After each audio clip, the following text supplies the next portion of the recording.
கர்த்தராகிய இயேசு கிறிஸ்து நல்லவர். கர்த்தருடைய பரிசுத்த நாமம் மகிமைப்படுவதாக.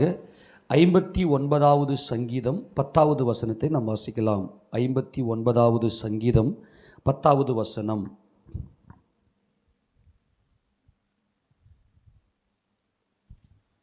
என் தேவன் தம்முடைய கிருபையினால் என்னை சந்திப்பார். என் தேவன் தம்முடைய கிருபையினால் என்னை சந்திப்பார். கரங்களை வைத்து ஆமென் சொல்லாமா? அவர் என்னை சந்தித்திருக்கிறார். அந்த வசனத்தை ஃபுல்லா வாசிங்க. தேவன் என் சத்துருக்களுக்கு வரும் நீதி சரிக்கட்டுதலை நான் காணும்படி செய்வார். கர்த்தருடைய பரிசுத்த நாமம் மகிமைப்படுவதாக. என் சத்துருக்களுக்கு வரும் நீதி சரிக்கட்டுதலை நான் காணும்படி செய்வார். இந்த ஒரே வசனத்தில் 2 வேத பகுதி, 2 காரியத்தை கர்த்தர் இங்கே மையப்படுத்தி நமக்கு வெளிப்படுத்தி காண்பிக்கிறார். முதலாவது, என் தேவன் தம்முடைய கிருபையினால் என்னை சந்திப்பார். இங்கே தாவீதுக்கு இருந்த ஒரு மாபெரும் எதிர்பார்ப்பு என்ன? நான் ஏற்கனவே சொன்னது போல தாவீது கிருபை என்றாலே கர்த்தராகிய இயேசு கிறிஸ்து. கர்த்தராகிய இயேசு கிறிஸ்து தான் கிருபை. இயேசு கிறிஸ்து அப்படின்னாலே கிருபை. கர்த்தருடைய பரிசுத்த நாமம் மகிமைப்படுவதாக. அன்பான தேவ ஜனமே, ஏனென்றால் தேவன் ஆவியாய் இருக்கிறார். அவர் சர்வ வல்லவர், அவர் அதரிசனமானவர், அவர் சேரக்கூடாத ஒளியிலே வாசமாக இருக்கிறவர். ஆனால் கர்த்தராகிய இயேசு கிறிஸ்துவுக்குள் அவர் நம்மை தெரிந்து கொண்டார். எத்தனை பேர் விசுவாசிக்கிறீங்க? ஆமெனா?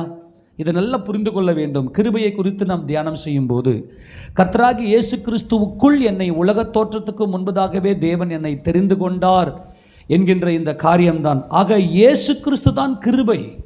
ஒரு மனிதன் கிருபையை அவன் உணரும் போது, கிருபையை அவன் பெற்றுக்கொள்ளும் போது தான் அவனுடைய ஆவிக்குரிய வாழ்க்கை, அவனுடைய கிறிஸ்தவ வாழ்க்கை ஆரம்பிக்கிறது.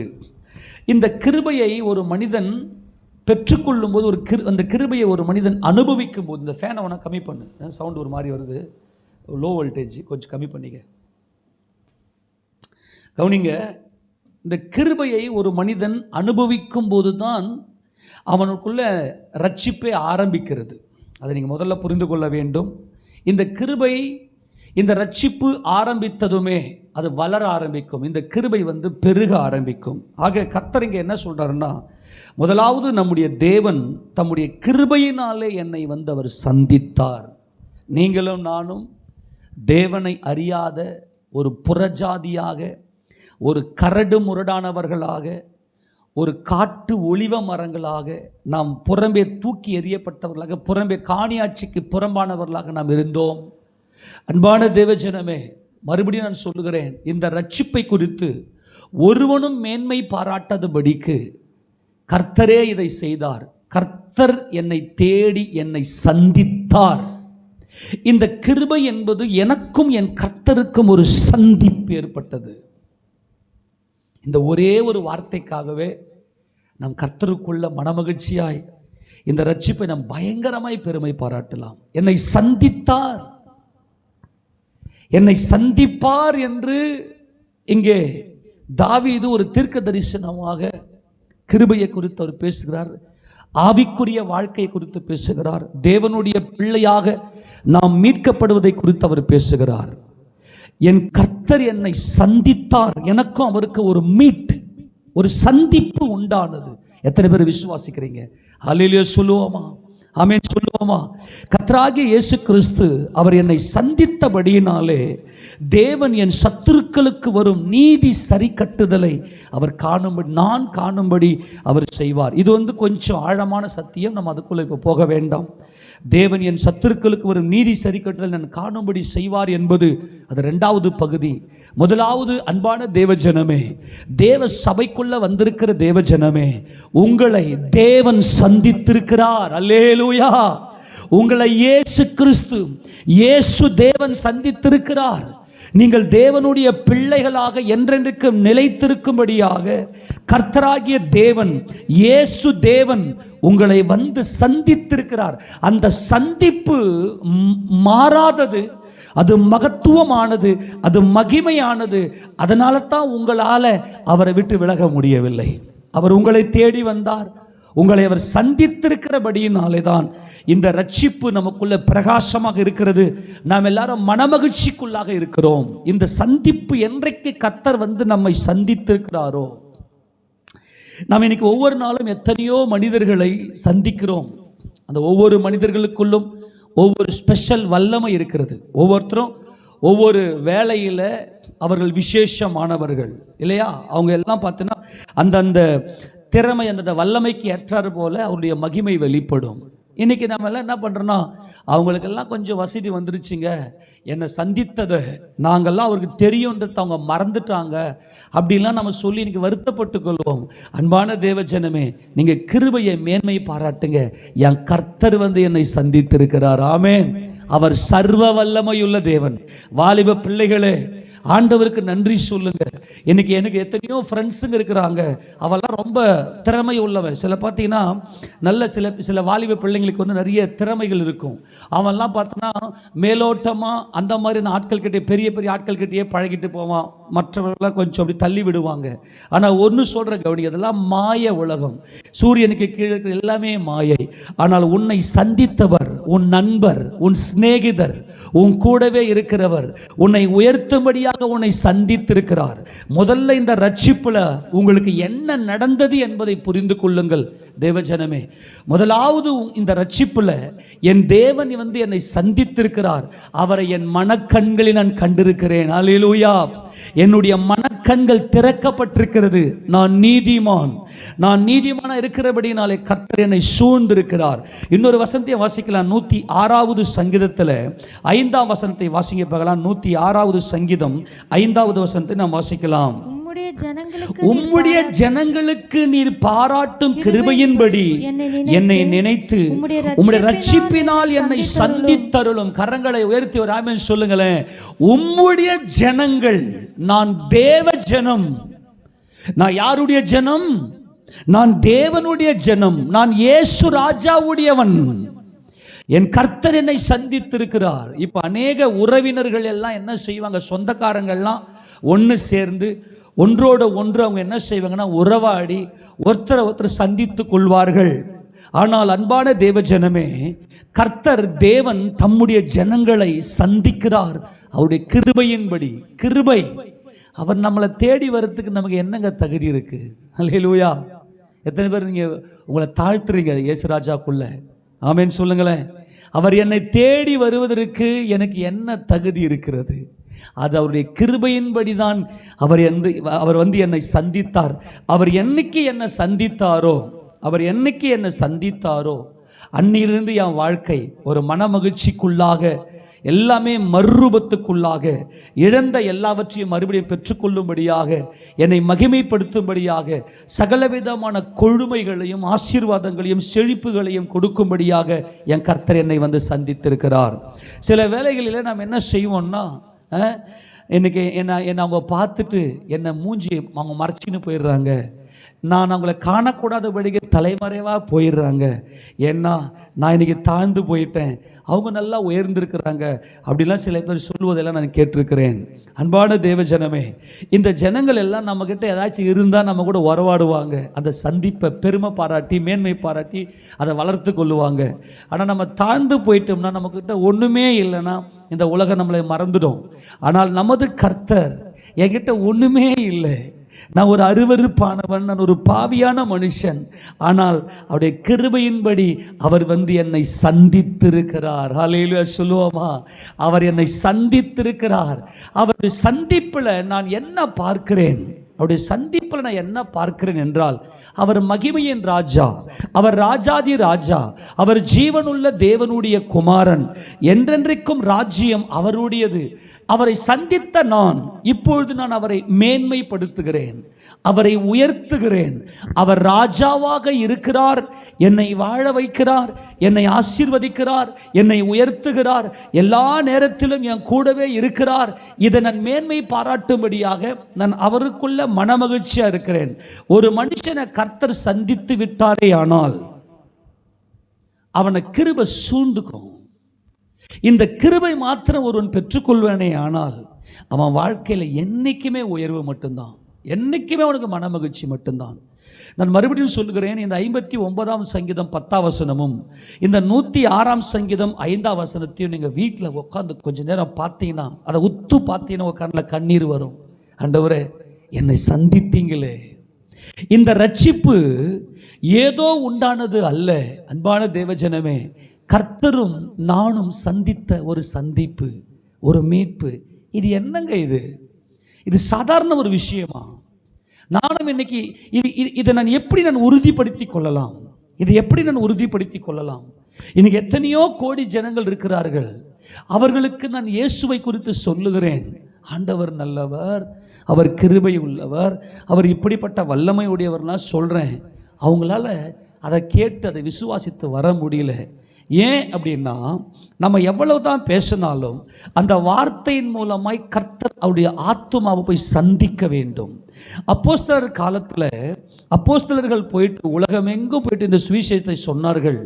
அதில் கிருபையினாலே ரட்சிக்கப்பட்டவர்கள் மாத்திரம்தான் கர்த்தரை ஏற்றுக்கொண்டு சபைக்குள்ளே வந்தார்கள். மீதி பேர்லாம் அதை மறுதளித்து விட்டு அப்போஸ்தலரை அடித்து துன்புறுத்தி துரத்தி விட்டார்கள். அன்பான தேவஜனமே, ஒரு மனுஷனை கர்த்தர் சந்திக்கிற சந்திப்புக்கு பேர் தான் ரட்சிப்பு. அவர் சந்தித்து விட்டால் அவருடைய மகிமையை நாம் பார்க்கும்படி செய்கிறார்.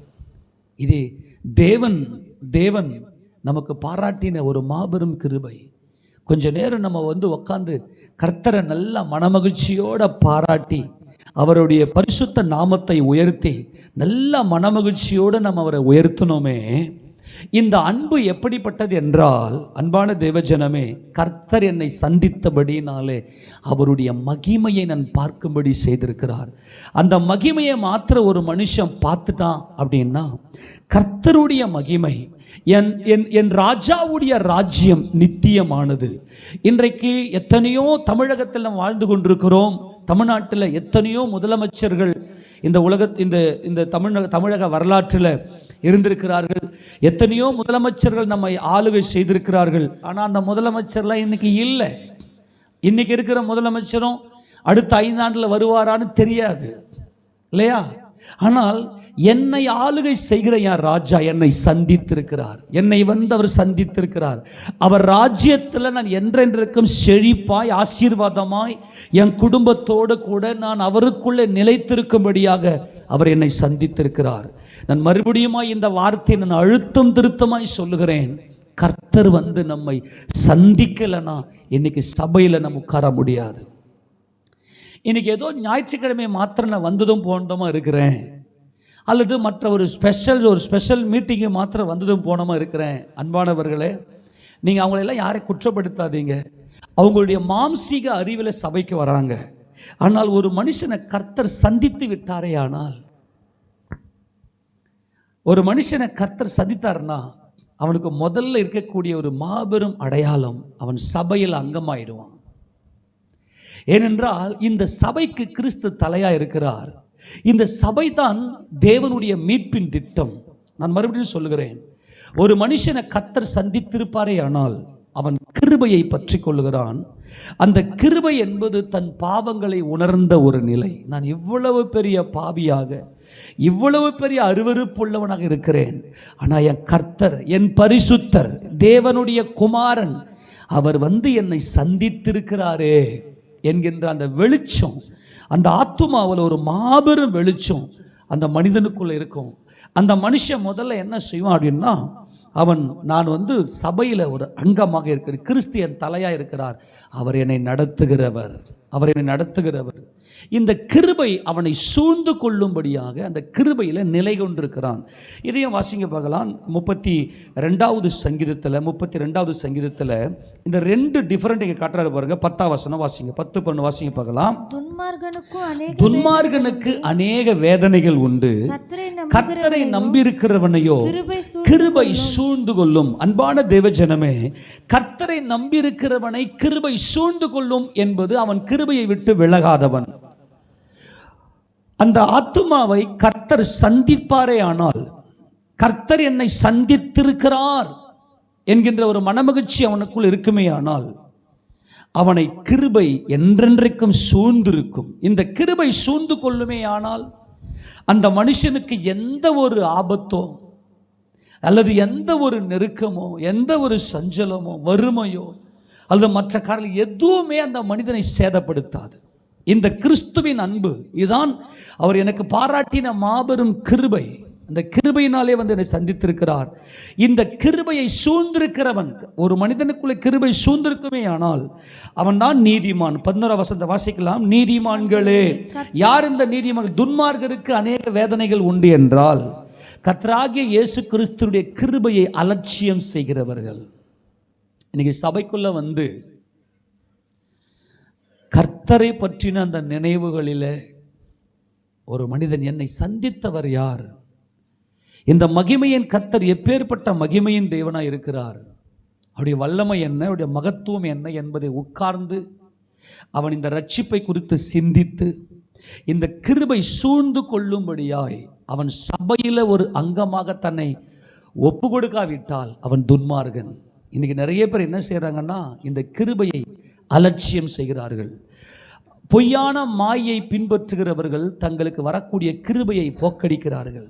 இப்போ நானும் பார்த்து கொண்டிருக்கிறேன். இப்போ சபையில் இன்னைக்கு எத்தனை பேர் இன்னைக்கு அங்கமாக இருக்கிறாங்கன்னு தெரியல இல்லையா? சில பேரை பார்த்தீங்கன்னா ஈஸியாக, இப்போ எனக்கு தெரியும், நீங்கள் வந்து கன்ஃபியூஸ் ஆகிடக்கூடாது. எனக்கு தெரியும் சபையில் யார் அங்கமாக இருக்கிறாங்க அல்லது யார் இந்த கிருபையை அலட்சியம் பண்ணுகிற துன்மார்கராக இருக்கிறாங்க.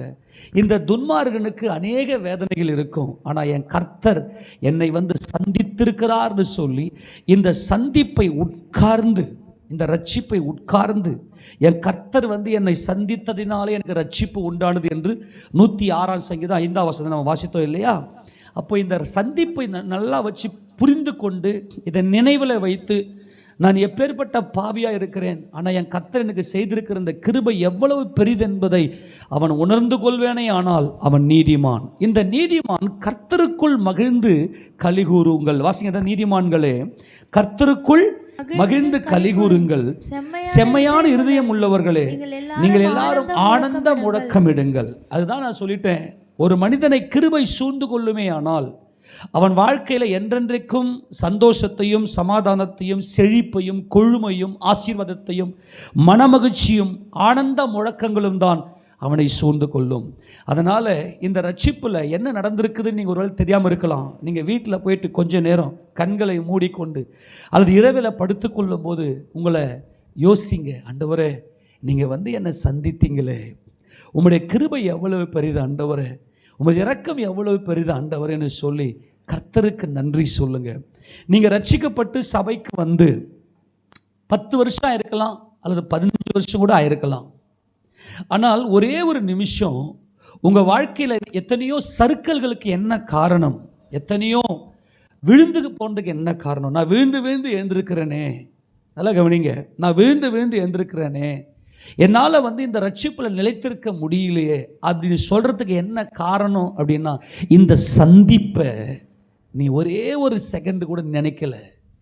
ஒரே ஒரு செகண்ட் இன்னைக்கு என் கர்த்தர் என்னை வந்து சந்தித்திருக்கிறார், என்னை அவர் முகமுகமாக என்னை கண்டிருக்கிறார், இந்த சந்திப்பு எனக்கு நித்தியமானது என்பதை உங்கள் மனசில் நீங்கள் ஒரே ஒரு செகண்ட், அப்பா உமக்கு நன்றி, அந்த சந்திப்பை நீங்கள் கனப்படுத்துவீர்களே ஆனால் உங்களை தேடி வந்த கர்த்தருடைய சந்திப்பை, அந்த மீட்டை நீங்கள் கொஞ்சம் ஹேனர் பண்ணுவீங்கன்னா, ஆண்டவரே உமக்கு நன்றிப்பா, என்னை நீர் வந்து சந்தித்ததுக்காய் ஸ்தோத்திரம், என்னையே மீறி இந்த 10 வருஷம் நான் ஓடிட்ட ஆண்டவரே, எப்படி ஓடணும்னு எனக்கு தெரியல, ஆனால் நீர் என்னுடைய இருதயத்துக்குள்ளே வைத்த இந்த கிருபையினால் போயிருச்சு, ஆனால் இவ்வளவு காலம் நான் வீணடிச்சிட்டேன் ஆண்டவரே, எத்தனையோ மனிதர்களை நான் சந்திக்கிறேன், அந்த சந்திப்பெல்லாம் ஒவ்வொரு மனிதனுக்குள்ளேயும் ஒவ்வொரு வல்லமை இருக்கிறது. அது ஆமாம் அவர் வந்து ஒரு அந்த ஆஃபீஸில் ஒர்க் பண்ணுறாரு, ஆமாம் அவர் வந்து அந்த கம்பெனியில் ஒரு ஆஃபீஸில் இருக்கிறாரு, அவர் வந்து இன்னொரு இடத்துல வேலை செய்கிறாரு, அவருக்கு இங்கே ஜாப், இங்கே பிஸ்னஸ் ஒருத்தருக்கு, அவர் இந்த பிஸ்னஸ் பண்ணுறாரு, இப்படி எல்லாரையும்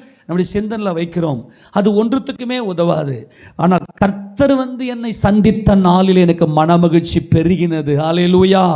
கர்த்தர் வந்து என்னை சந்தித்த போதுதான், கர்த்தர் வந்து என்னை சந்தித்த போதுதான் என் வாழ்க்கை மாறினது என்பதை, இந்த சந்திப்பை கனப்படுத்தாத வந்து துன்மார்கன். இன்னைக்கு சபையில் உட்கார்ந்து நமக்குள்ள ஒரு வளர்ச்சி வராததுக்கு காரணம் என்ன? ஆவியில் பலனடையாததுக்கு காரணம் என்ன? என் கர்த்தர் சந்தித்த அந்த நாள், நான் அழுத போதெல்லாம், நான் துன்பப்பட்ட போதெல்லாம், என் மனம் உடைக்கப்பட்ட போதெல்லாம், என் மனம் வருந்தின போதெல்லாம், நான் கைவிடப்பட்ட போதெல்லாம், நான் நம்பினவர்களெல்லாம் தூஷித்த போதெல்லாம், என் கர்த்தர் வந்து என்னை சந்தித்தார், அந்த கிருபை என்னை சூழ்ந்து கொண்டிருந்தது, நீர் மாத்திரம் என்னை சந்திக்கவில்லை என்றால் ஆண்டவரே நான் இன்றைக்கு இல்லை. ஆமேன் சொல்லுங்களேன். இந்த அன்பு எவ்வளவு பெரிதென்றால் என்னை சந்திக்கும்படியாக இவர் எப்போது என்னை புறப்பட்டார். அநேக பேர் என்ன நினைக்கிறாங்கன்னா, இந்த கிருபை என்பது முழுக்க முழுக்க கிருபையினுடைய பூர்ணத்தை பெற்றுக்கொண்டவர்கள் யார் என்றால் பூர்ணமாக்கப்பட்ட புதிய ஏற்பட்ட சபையார். புதிய ஏற்பட்ட சபைக்கு தான் கிறிஸ்துவனுடைய கிருபை பூரணமாய் கிடைத்தது. பழைய ஏற்பட்ட கால பரிசுத்தவான்கள் எல்லாம் இதை தூர கண் கொண்டு பார்த்தார்கள். அவர்களுக்கெல்லாம் ஒரு நல்ல விஷன் இருந்துச்சு. அந்த விஷனில் அவங்க பார்க்குறாங்க, கர்த்தரை பார்க்குறாங்க. இப்போ தாவீது அல்லது ஆபிரகாம் தான் இந்த கிருபையை முதல்ல பற்றி கொண்டவர், இந்த கிருபைக்குள்ளே வந்தவர். என்றால் ஆதாம் இதை தவற விட்டு விட்டார், இந்த விசுவாசத்தை, இந்த கிருபை விசுவாசத்தை. இப்போ தாவீது, ஆபிரகாம் அல்லது முற்பிதாக்கள் யாராக இருக்கட்டும், இவர்கள் எல்லாருமே இந்த புதிய ஏற்பட்ட காலத்தை அவர்கள் கூர்ந்து கவனித்தவர்கள், அவர்கள் கிருபையை அறிந்தவர்கள், கிருபையை பெற்றவர்கள். ஆனால் கிருபையின் பரிபூரணத்தை பூரணமாய் ருசித்தவர்கள் யார் என்றால், ருசிக்கிறவர்கள் யார் என்றால் நாம் தான். ஆமென் சொல்லுங்க பார்க்கலாம். இன்றைக்கு அவருடைய யெகோஷுவா என்கின்ற அந்த இயேசு என்கின்ற அந்த நாமத்தை நாம் இன்றைக்கு உயர்த்தி கூப்பிடுகிறோம். இயேசு ராஜா, இயேசு ராஜா, என்னை சந்தித்தவரே, என்னை சந்தித்து என்னை மனமகிழ்ச்சியினால் கெம்பீரிக்க செய்தவர், என் வாழ்க்கையை மாற்றினவரே என்று சொல்லி அவரை நாம் மகிமைப்படுத்துகிறோம். அன்பான தேவஜனமே, உன்னையும் என்னையும் சந்தித்திருக்கிற இந்த சந்திப்பு சாதாரண சந்திப்பல்ல, தெய்வம் நம்மை சந்தித்திருக்கிறது. கரங்களை உயர்த்தி ஒரு ஆமென் சொல்லுங்க. அப்போது நம்ம எவ்வளோ பெரிய ஆட்கள் என்பதை நினைத்து பாருங்கள். எக்காரணத்தை கொண்டும் மனுஷங்களால் உடைந்து போகாதீங்க. அவர் என்னை சந்திக்கும்படி புறப்பட்டது எப்போ தெரியுமா? அநாதியிலேயே அவர் புறப்பட்டார். எப்போ புறப்பட்டார்? கிருபை. அதான் சொல்கிறேன், கிருபை என்பது ஏதோ நேற்றோ இன்றைக்கு உண்டானது அல்ல. ஒருத்தர் என்கிட்ட கேட்டார், நீங்கள் என்ன கிறிஸ்து ஆபிரகாம்னு சொல்லுகிறீங்க? ஆபிரகாம் காலத்தில் எங்கே கிறிஸ்து இருந்தாருன்னாரு. அவர் ஒரு பாஸ்டர். எனக்கு பதில் சொல்கிறதுக்கே வரல. எனக்கு ரொம்ப வேதனை. இந்த கிருபையினுடைய அந்த பரிபூர்ணத்தை இன்றைக்கும் ஜனங்கள் உணராமல் இருக்கிறார்களே என்று சொல்லி ஒரு பாஸ்டர் கேட்குறாரு. இல்லைங்க, நான் பேசி கொண்டிருந்த போது ஆபிரகாம் கிறிஸ்துவுக்குள்ள எல்லா பூர்ணத்தையும் அவர் பெற்றுக்கொண்டார். கிறிஸ்து தான். என்னங்க நீங்கள் எப்போ பார்த்தாலும் ஆபிரகாம் கிறிஸ்துன்றீங்க? ஆபிரகாம் எப்பொழுதுங்க இந்த கிறிஸ்துவை பார்த்தாருன்றார். ஐயோயோ, ஆபிரகாம் என் நாளைக்கான ஆசையாக இருந்தான், கண்டு கலிகூர்ந்தான் என்று சொல்லி கர்த்தரே சொல்றார். ஆபிரகாம் என் நாளைக்கான ஆசையாக இருந்தான் என்பது இந்த கிருபையின் சந்திப்பு. நேரடியாக அவர் பரலோகத்துக்கு போய் பிதாவாகிய தேவனுடைய வலது பாரசத்தில் உட்கார்ந்து என் பேரை பரிந்து பேசுவார் பாருங்க. ஆபிரகாமுடைய காலத்தில் ஆபிரகாமுக்கு இது நடக்கலை. நான் மறுபடியும் சொல்லுகிறேன், அதுதான் உங்களை ஞாபகப்படுத்தி கொண்டே இருக்கிறேன். கிறிஸ்து தேவனுடைய வலது பாரசத்தில் உட்கார்ந்து அவர் நமக்காக பரிந்து பேசி கொண்டிருக்கிறார். இந்த கிருபை உலக தோற்றத்துக்கு முன்பே அவர் என்னை சந்திக்கும்படி அவர் என்னை புறப்பட்டார். மீகா 5ஆம் அதிகாரம் 2ஆம் வசனத்தை வாசிக்கும் போது, மீகா சுவிசேஷ புத்தகம் 5ஆவது அதிகாரம் 2ஆவது வசனம் வாசிக்கலாம். எப்ராத்தா என்னப்பட்ட பெத்லகேமே, நீ யூதேயாவில் உள்ள ஆயிரங்களுக்குள்ளே சிறிதாயிருந்தும் இஸ்ரவேலை ஆளப்போகிறவர் உன்னிடத்திலிருந்து புறப்பட்டு என்னிடத்தில் வருவார். அவருடைய புறப்படுதல் அநாதி நாட்களாகிய பூர்வத்தினுடையது. இப்ப கர்த்தர் இங்க வேதம் நமக்கு என்ன சொல்கிறது? கர்த்தருடைய வார்த்தை எனக்கு என்ன சொல்றதுன்னா, எப்ராத்தா என்னப்பட்ட பெத்லகேமே. எப்ராத்தா என்று சொன்னால் த பிளேஸ் ஆஃப் ஃப்ரூட்ஃபுல்னஸ், அதாவது கனி நிறைந்த இடம். எப்ராத்தா என்பது கனி நிறைந்த இடம். அந்த கனி எது என்று சொன்னால் பெத்லகேம் என்று சொன்னால் அப்பத்தின் வீடு என்று அர்த்தம். நமது கர்த்தராகிய இயேசு கிறிஸ்து தான் அந்த அப்பம். அவர்தான் நம்முடைய மெய்யான போஜனமாக இருக்கிறார். நீ யூதேயாவில் உள்ள ஆயிரங்களுக்குள்ளே நீ சிறியதாக இருந்தும் இஸ்ரவேலை ஆளப்போகிறவர், இஸ்ரவேலை ஆளுகை செய்ய போகிற ராஜாதி ராஜா. இஸ்ரவேல் அவருடைய கோத்திரம், இஸ்ரவேல் அவருடைய ஜனங்கள். அவருடைய ஜனங்களுக்கு தம்மை வெளிப்படுத்துகிறார். தம்முடைய ஜனங்களை வந்து அவர் சந்திக்கிறார். உலக தோற்றத்துக்கு முன்பதாகவே கிறிஸ்துவுக்குள்ள தேவன் நம்மை தெரிந்து கொண்டார். அப்படி தெரிந்து கொண்ட போது குமாரனாகிய தேவன் தம்முடைய பிதாவாகிய தேவனுடைய சித்தத்துக்கு தம்மை ஒப்பு கொடுத்து, என் தேவனே, நீர் தெரிந்து கொண்டவர்களை, உம்மால் தெரிந்து கொள்ளப்பட்டவர்களை எல்லாம் உம் மண்டையிலே சேர்க்கும்படியாய், ஆண்டவரே என் தேவனே, உமது நாமத்தை நான் என் ஜனங்களுக்கு நான் சொல்லும்படியாய், உம்மால் தெரிந்து கொள்ளப்பட்டவர்களுக்கு சொல்லும்படியாய் அவருடைய பாவங்களை பூரணமாய் நான் மறைத்து, அல்லேலூயா சொல்லுங்களேன், அவருடைய பாவங்களை நான் பாராமல், அவருடைய பாவங்களை நான் பாராமல், அவருடைய அநியாயத்தை நான் நினைவு கூறாமல், ஆண்டவரே உம்முடைய அந்த இரக்கத்தின்படி அவருடைய பரிபூரணத்துக்காக அவர்களை சந்திக்கும்படி நான் கடந்து போகிறேன் என்று சொல்லி அவர் புறப்பட்டார் பாருங்க. அந்த புறப்படுதல் அனாதி சிநேகத்தால் உன்னை சிநேகித்தேன், ஆதலால் காருண்யத்தினால் உன்னை இழுத்துக்கொள்கிறேன்.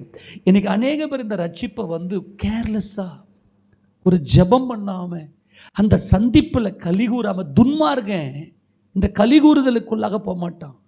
ஆனால் உண்மையிலே கர்த்தர் வந்து சந்தித்தவனுக்கு 4 மணிக்கு எழுந்துக்குவான். அவன் கர்த்தரை பாடி, இந்த பாவி என் மேலே இவ்வளவு இரக்கம் வச்சு என் பாவங்களை, இப்போ கிருபைன்னா பாவத்தை பார்க்காதுங்க. நீங்கள் இதெல்லாம் ஒன்று ஒன்றா விளக்கணும்னா அதுக்கு ரொம்ப நேரமாகும். என்னை வந்து என் கர்த்தரை சந்தித்த அந்த சந்திப்பு இருக்கிறது, அது அவ்வளவு பெரிய மகிமையானது. நான் ஒன்றா மறுபடியும் சொல்கிறேன், இதெல்லாம் நம்ம ஏற்கனவே கிருபையை குறித்து தியானம் பண்ணும்போது பார்த்துருவோம். கிருபை அப்படின்னா என்ன? உன் பாவத்தை பார்க்காது, உன்னை நினைக்கும். அல்லேலூயா. அவர் மாத்திரம் பாவத்தை பார்த்திருப்பாரே, ஆனால் இன்றைக்கு யார் நிற்பான் இல்லையா? கிருபை என்றால் எல்லாவற்றையும் தமக்குள்ளே சுமந்து கொண்ட கர்த்தர், உனக்காக நான் அடிக்கப்பட்டேன், யுத்தம் என்னுடையது என்று எனக்கு சொல்லி கொடுப்பாரே, யுத்தம் என்னுடையது, உன்னை பூர்ணப்படுத்தும்படி யுத்தம் என்னுடையது. இதுதான் கிருபை. கர்த்தர் வந்து என்னை சந்தித்தபடியினாலே இந்த மனமகிழ்ச்சி. இப்போ நீங்கள் முன்னாடிலாம் பார்த்தீங்கன்னா நல்லா சாப்பிட்டுட்டு தூங்குறதும் நல்ல உலகத்தை என்ஜாய் பண்ணுறதுமா இருக்கும். இப்போ ஒரு 4 மணிக்கு எழுந்ததும் உங்கள் கண் அப்படியே பளிச்சுன்னு அப்படியே உங்களுக்கு அப்படியே அந்த கண் அந்த சோர்வுலாம் இருக்காது. அப்படியே கண்ணெல்லாம் பார்த்தா அப்படியே பளிச்சுன்னு இருக்கும். அப்படியே காலையில் எழுந்து போயிட்டு நீங்கள் தேவ சமூகத்தில் அவரை சந்திப்பீங்க இல்லையா? உங்கள் மேலே தேவ கிருபை. இந்த உலக தோற்றத்துக்கு முன்னே அனாதியிலே நீங்கள் தெரிந்து கொள்ளப்பட்டவர்கள் என்பதற்கான ஒரு அடையாளம். இன்றைக்கி அநேகம் பேர் வந்து என்னால் ஜெபிக்க முடியல, என்னால் வேதம் வாசிக்க முடியல, நான் ஜெபிக்கணும்னு நினைக்கிறேன், 2 நாள் ஜெபிக்கிறேன், 3 நாள் விழுந்து போயிடுறேன். அப்படின்னா என்னென்னா, இந்த சந்திப்பை கனப்படுத்தாதவர்கள். இது எவ்வளோ பெரிய சந்திப்பு தெரியுமா? யாராச்சும் ஒரு பெரிய ஆளை மீட் பண்ணோம்னா, சார் ஒரு ஆட்டோகிராஃப் கொடுங்களேன், ஒரு ஆட்டோகிராஃப் பண்ணுங்களேன். எல்லாரும் போய் என்ன பண்ணுவாங்க, ஒரு ஸ்டார்ஸ், ஒரு கிரிக்கெட் ஸ்டார்ஸ், ஒரு சினி ஸ்டார்ஸ், அல்லது மற்ற இந்த ஸ்போர்ட்ஸ் ஸ்டார், அல்லது வேறு எந்த ஒரு துறையில் ஒரு பெரிய ஆட்கள் இருந்தாலும் உடனே போயிட்டு நம்ம ஆட்கள் என்ன செய்யணும், ஒரு ஆட்டோகிராஃப் கேட்பாங்க, ஒரு ஆட்டோகிராஃப் கொடுங்கன்னு. ஆனால் என்னை சந்தித்த என் கர்த்தர், என் இருதயத்தில் அவர் என் உள்ளத்தில் நான் வரைந்து வைத்திருக்கிறேன்.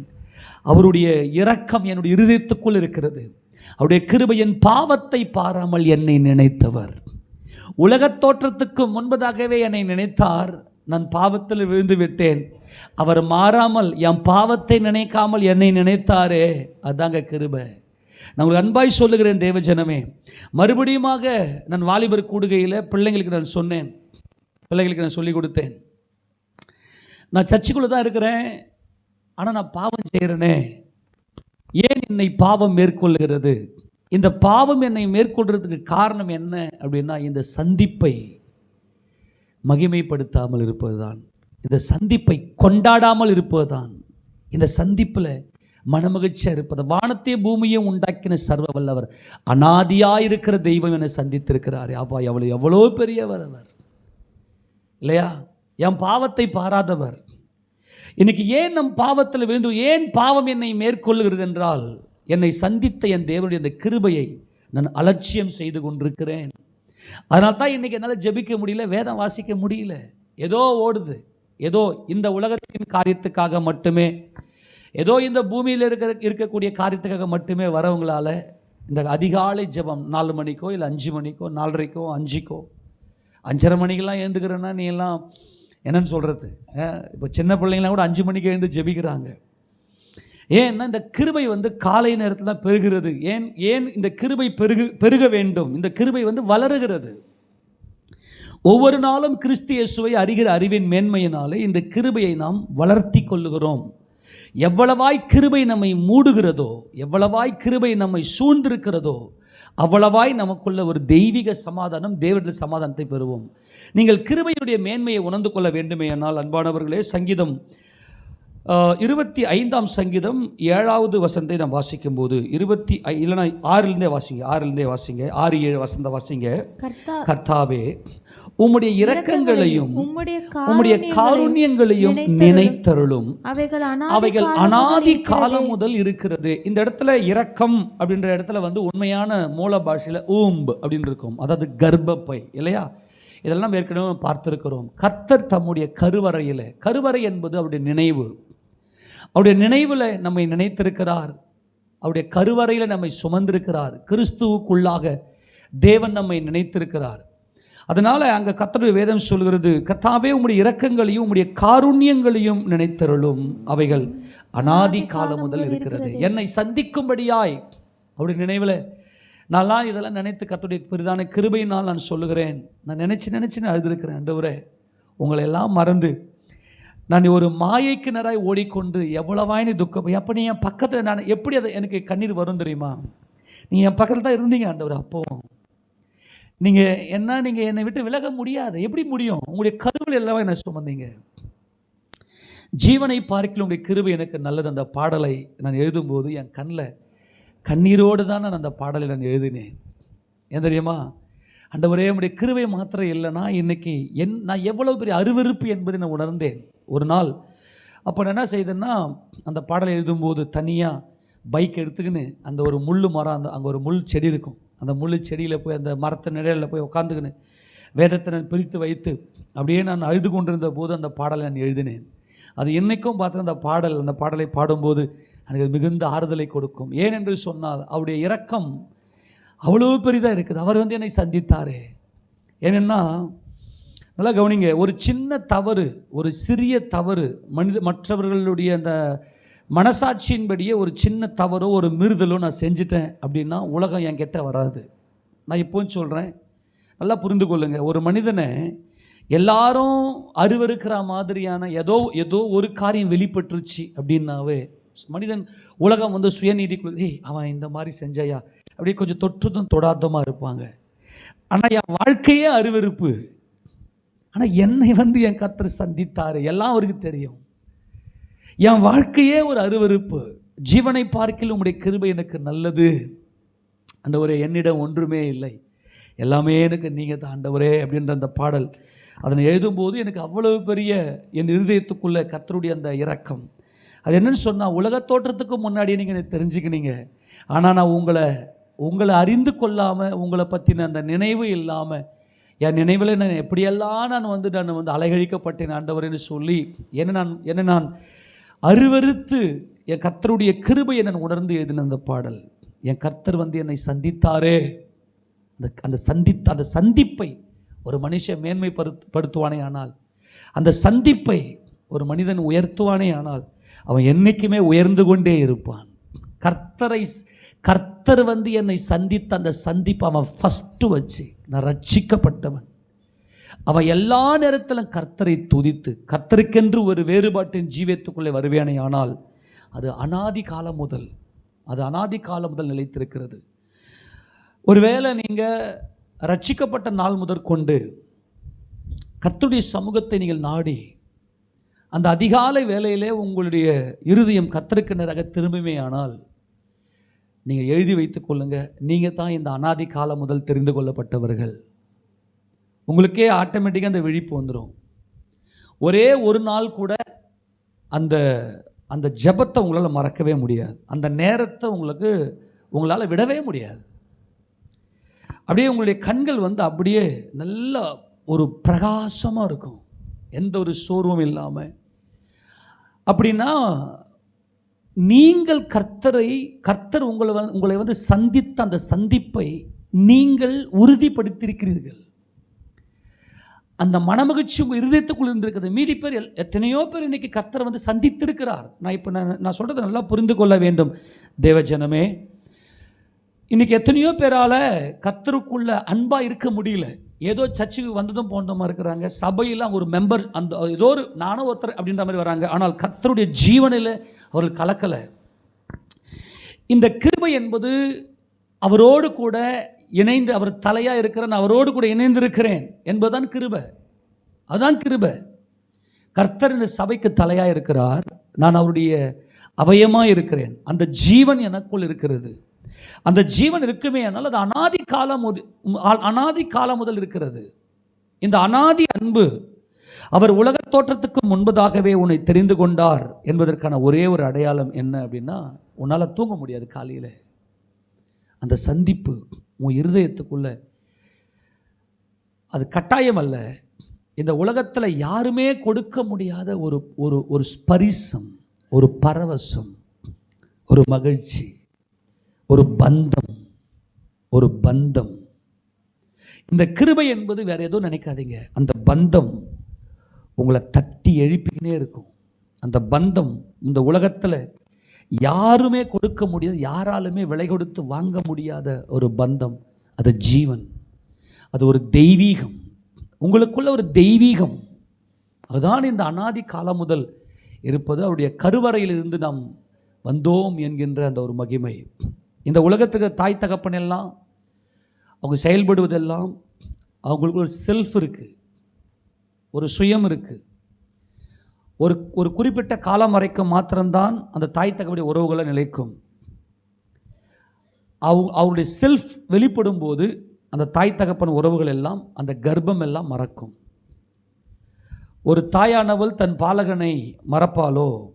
மறப்பால் என்பதுதான் சத்தியம்.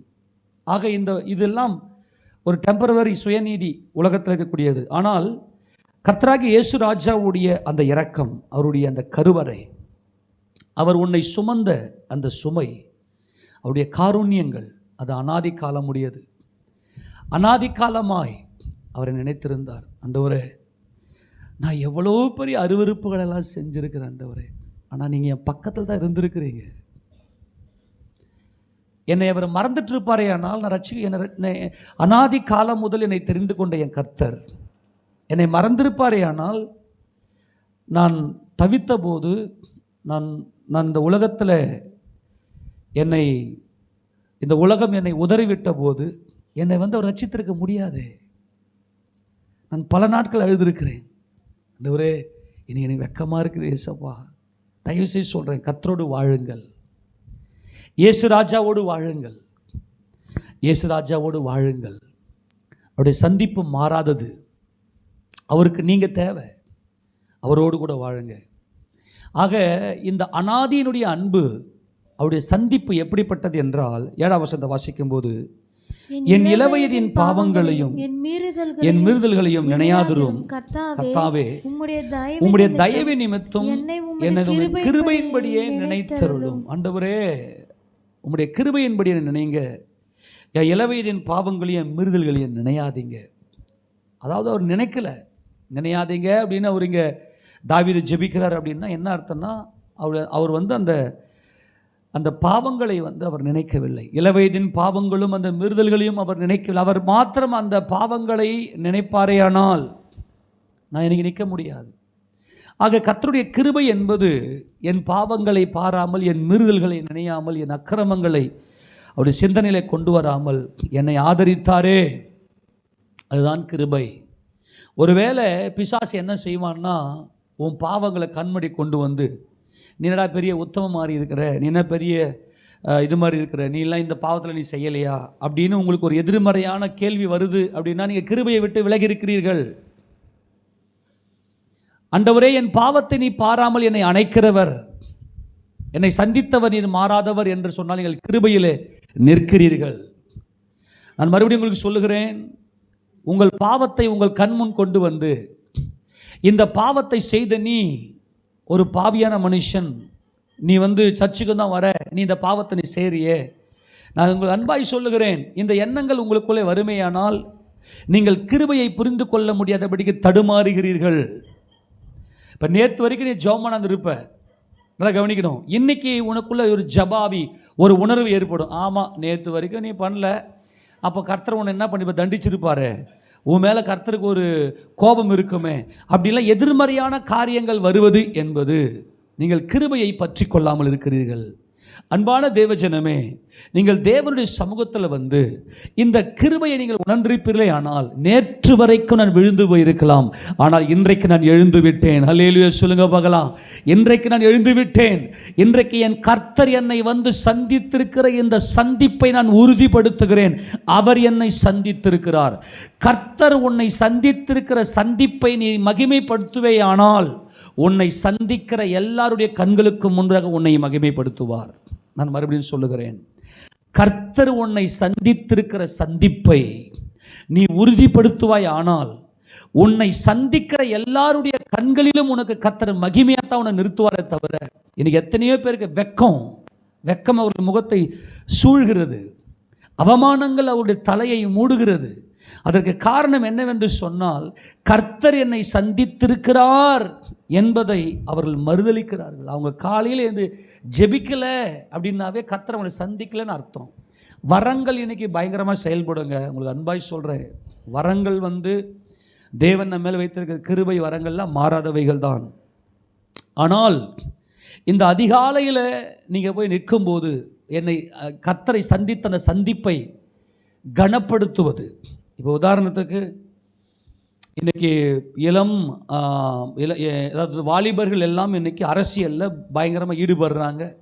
அதுக்கு என்ன காரணம்னாக்கா, ஒரு நடிகன், ஒரு நல்ல ஃபேமஸான ஒரு நடிகன் வந்து ஒரு முதலமைச்சராக்கி வச்சுருக்கிறாங்க. அவர் அரசியலில் வந்ததுனால இன்றைக்கி எல்லாருக்கும் அரசியலில் ஒரு ஈடுபாடு வந்து, நாங்கள் முதலமைச்சரை அறிந்திருக்கிறது நாங்கள் மேன்மை பாராட்டுகிறோம் அப்படின்னு சொல்லி அவங்க மேன்மை பாராட்டுறாங்க. அதுக்காக நான் கர்த்தரை ஸ்தோத்திரிக்கிறேன். ஏன்னா இன்றைக்கி நடிகை வாலிபர்களுக்கெல்லாம் அரசியல் பற்றி தெரியுது. நான் அதை தவறு குறை சொல்லலை. ஆனால் ஒரு மாயை எது என்பது அது கொஞ்ச காலம்தான். அது ஒரு மாயை. அவங்க என்ன பண்ணுறாங்கன்னா, நாங்கள் வந்து எனக்கு இந்த எம்பியை அல்லது இந்த எம்எல்ஏவை, ஏன்னா இன்றைக்கி அநேக பேர் ஒரு பாமரமாக இருந்தவங்கெல்லாம் இன்றைக்கி ஒரு எம்எல்ஏவாக இருக்கிறாங்க. கர்த்தருக்கு ஸ்தோத்திரம். அதுக்காக அதையெல்லாம் குறித்து அந்த சந்திப்பை குறித்து மேன்மை பாராட்டுவார்கள். ஆனால் ஒரு காரியத்தை சொல்கிறேன், அதெல்லாம் அந்த ஆட்சி இருக்கிற வரைக்கும் தான். நான் அதை குறை சொல்லலை. இன்றைக்கி ரியாலிட்டியை ஜனங்க வந்து புரிந்து கொள்ளவில்லை.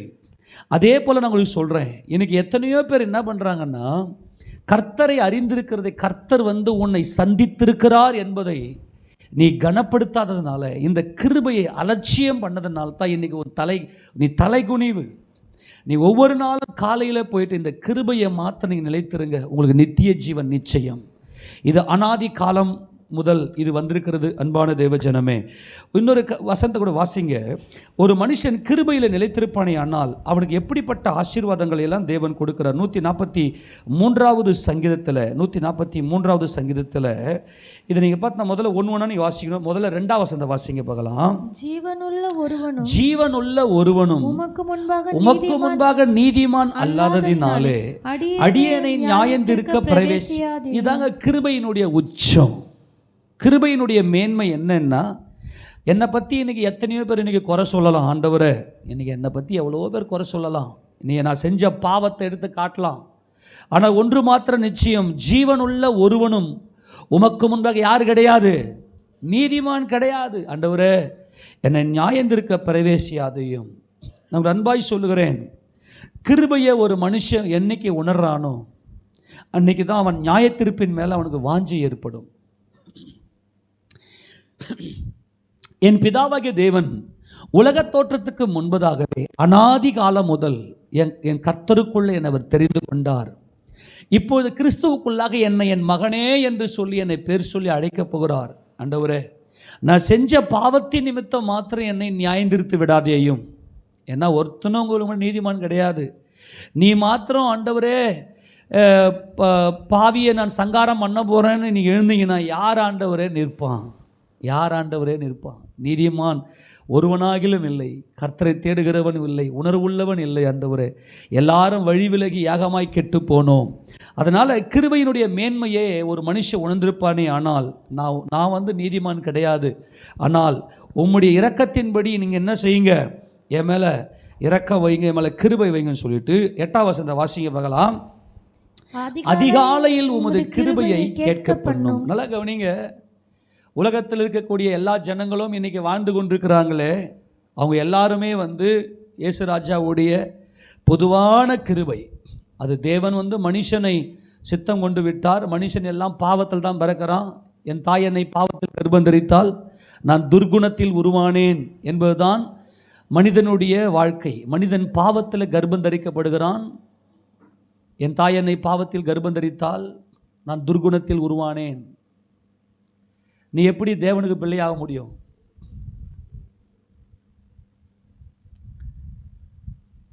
தேவன் தீமையை பார்க்க மாட்டாத சுத்த கண்ணன்.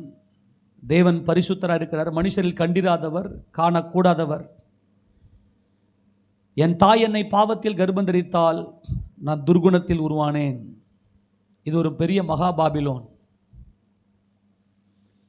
இந்த மகா பாபிலோனுக்குள்ள சிக்கி தவிக்கிற ஜனங்களுக்கெல்லாம் ஒரு விடுதலை எதுனா கிருபை.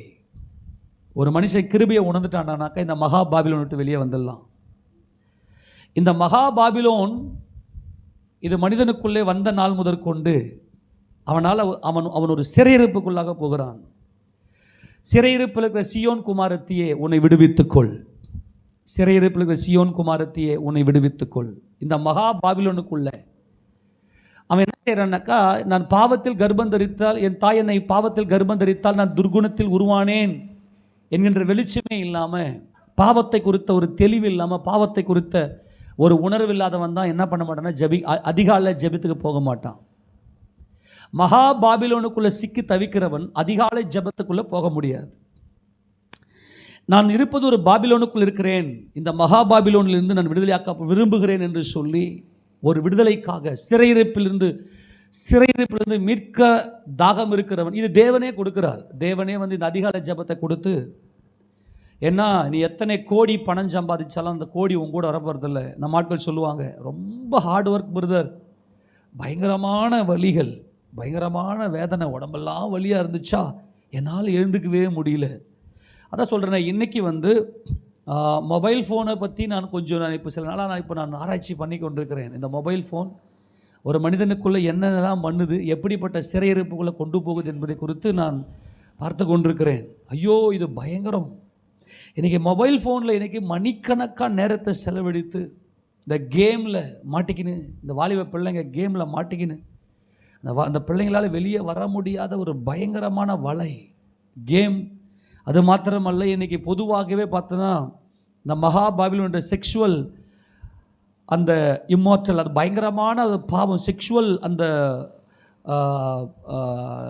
அதாவது அந்த நல்ல அன்பின் உறவுக்கு விரோதமாக உணர்ச்சிகளை தூண்டி உணர்வுகளை சிறையாக்குகிற ஒரு பயங்கரத்தை நான் மொபைல் ஃபோனில் இன்றைக்கி பார்க்கிறேன். இது என்ன செய்யும்னா, நம்ம இந்த அதிகாலை ஜெபத்துக்கு என்ன காரணம் என்று சொன்னால் இந்த மகா பாபிலோன். இந்த மகா பாபிலோனுக்குள்ளே மாட்டிக்கொண்டு நான் என்ன பாவம் செஞ்சேன், இதுதான் மகா பாபிலோன். நான் என்ன பாவம் செஞ்சேன், நான் யாருக்கு எந்த துரோகம் பண்ணலையே, இதுதான் மகா பாபிலோன். ஆனால் கிருபையை உணர்ந்தவன், ஜீவனுள்ள ஒருவனும் உமக்கு முன்பாக நீதிமான் அல்லாததினாலே அடியேனை நியாயந்திருக்க பிரவேசியாதையும் என்று சொல்லி கதறுகிற இது ஒரு கதறல். இது பாபிலோனின் சிறையிருப்பை விட்டு சியோன் சிறையிருப்பில் இருக்கிறது. சியோன் சிறையிருப்பில் இருக்கிறது என்பது ஒரு பயங்கரமான வெளிச்சம். இந்த வெளிச்சம் கிருபையில் மட்டும்தான் நிற்கும். கிருபையினாலே தான் சிங்காசனம் ஸ்தாபிக்கப்படும். ஆக இந்த கிருபையை உணர்ந்தவர்கள் மாத்திரம்தான் அதிகாலை ஜபத்தில் வேலையெல்லாம் ரெண்டாவது. அதெல்லாம் இந்த பூமிக்குரிய வாழ்க்கைக்காக தற்காலிகமானது. பூமிக்குரிய வாழ்க்கைக்காக தற்காலிகமான வேலை செய்யணும். வேலை செஞ்சு தான் சாப்பிட முடியும், இந்த ஜீவனை நான் காப்பாற்றி கொள்ள முடியும். ஆக என்னுடைய ஃபஸ்ட் ப்ரையாரிட்டி எனக்கு எதுனாக்கா, நான் அதிகாலை பொழுது நான் வாஞ்சிக்கிறேன். ஏனென்றால் அதிகாலையில் தான் உமது கிருபையை நான் கேட்கப்படும். இதுங்க தான் புது கிருபை. நம்ம இதெல்லாம் இருக்கிற தியானம் செய்ய சத்தியங்கள் அன்பானவர்களே. ஆனால் இந்த கிருபையினுடைய மகத்துவத்தை கொஞ்சம் கொஞ்சமாக நம்ம தியானித்து கொண்டே வருகிறோம். தேவன் நம்மோடு பேசி கொண்டிருக்கிறார். நான் உன்னை சந்தித்தேன் என்பதை இன்றைக்கு அவர் உறுதிப்படுத்துகிறார். எத்தனை பேர் விசுவாசிக்கிறீங்க? எல்லோரும் ஆமென் சொல்லுங்க பார்க்கலாம். இந்த சந்திப்பு நீங்கள் மகிமைப்படுத்தி இருப்பீர்களே, ஆனால் ஒவ்வொரு நாளும் அதிகாலையில் சந்திக்க அவர் வருகிறார்.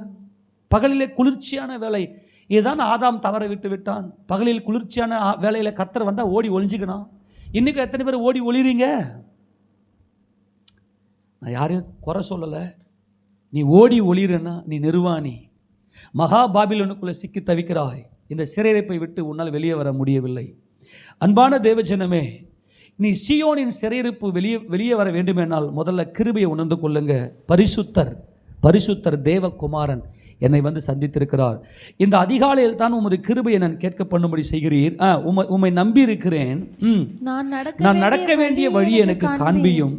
உம்மிடத்தில் என் ஆத்துமாவை உயர்த்துகிறேன். நீ நடக்க வேண்டிய வழி, காலையில் எழுந்து நீ தேவ சமூகத்தில் நின்னாதான் அனாதியில் உலக தோற்றத்துக்கு முன்பதாக தேவன் உன்னை குறித்த தீர்மானங்கள்லாம் உனக்கு தெரியும், இல்லைன்னா தெரியாது. அதனால்தான் இந்த சிறையிருப்பு, பாபிலோனின் சிறையிருப்பு என்ன செய்துன்னா, உன்னை சிறையாக்கி உன்னை போயிட்டு ஒரு மாயைக்குள்ள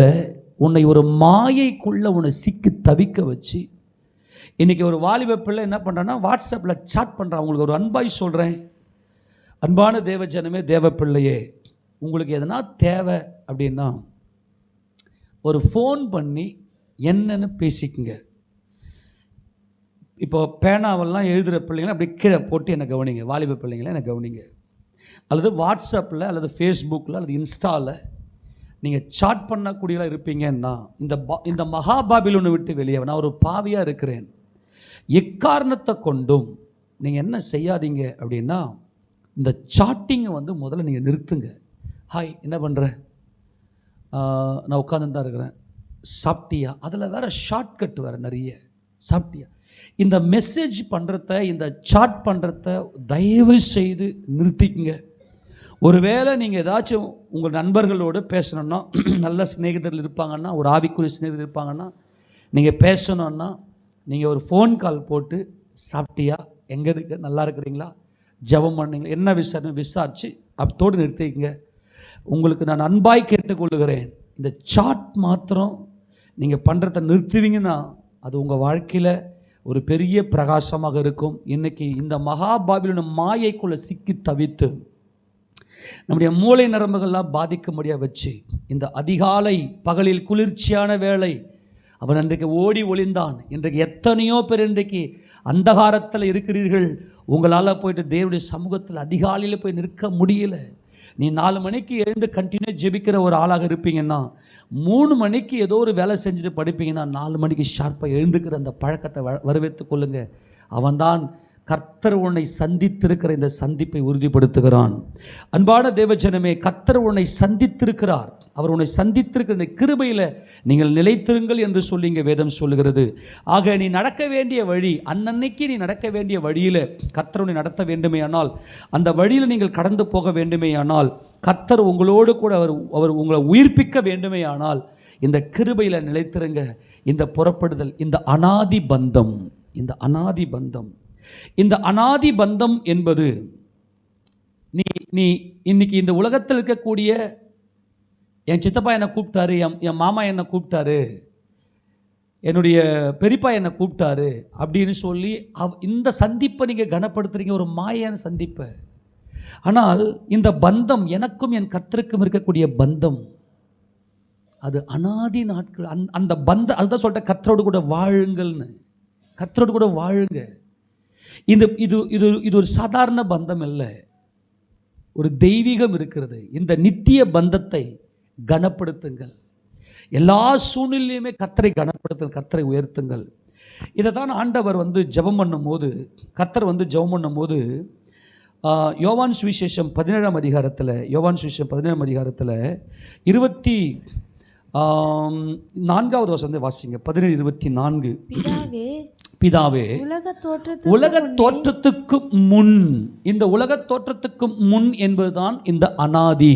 ஆண்டவரே, உலக தோற்றத்துக்கு முன் நீர் என்னில் அன்பாயிருந்தபடினால் நீர் எனக்கு தந்த என்னுடைய மகிமையை நீர் எனக்கு தந்தவர்கள் காணும். ஐயோ, இந்த வசனத்தை எல்லாம் நீங்க எடுத்து வச்சுன்னு உங்க இதயம் அப்படி அப்படி அப்படி உங்களுடைய இதயத்தினுடைய துடிப்பு அதிகரிக்கணும். இந்த வசனத்தெல்லாம் உங்களால் எப்படி கிரகிக்கிறீங்கன்னு தெரியல.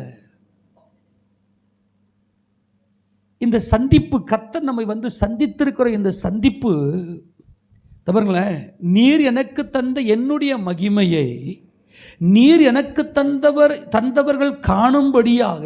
அப்போ என்னைக்கு பாருங்களேன், பிதாவாகிய தேவன் குமாரனுக்கு மகிமையை கொடுக்கிறார். இந்த மகிமையை நீர் எனக்கு தந்தவர்கள் காணும்படியாக. அப்போ அன்னைக்கே வச்சு என்ன எப்படி வச்சு நம்மளை அங்கே தயார் பண்ணாருன்னு தெரியல. இந்த பந்தம் நமக்குள்ள ஒரு தெய்வீகம் இருக்கிறது. கர்த்தர் என்னை சந்தித்திருக்கிறார், அதை கனப்படுத்துங்கள்.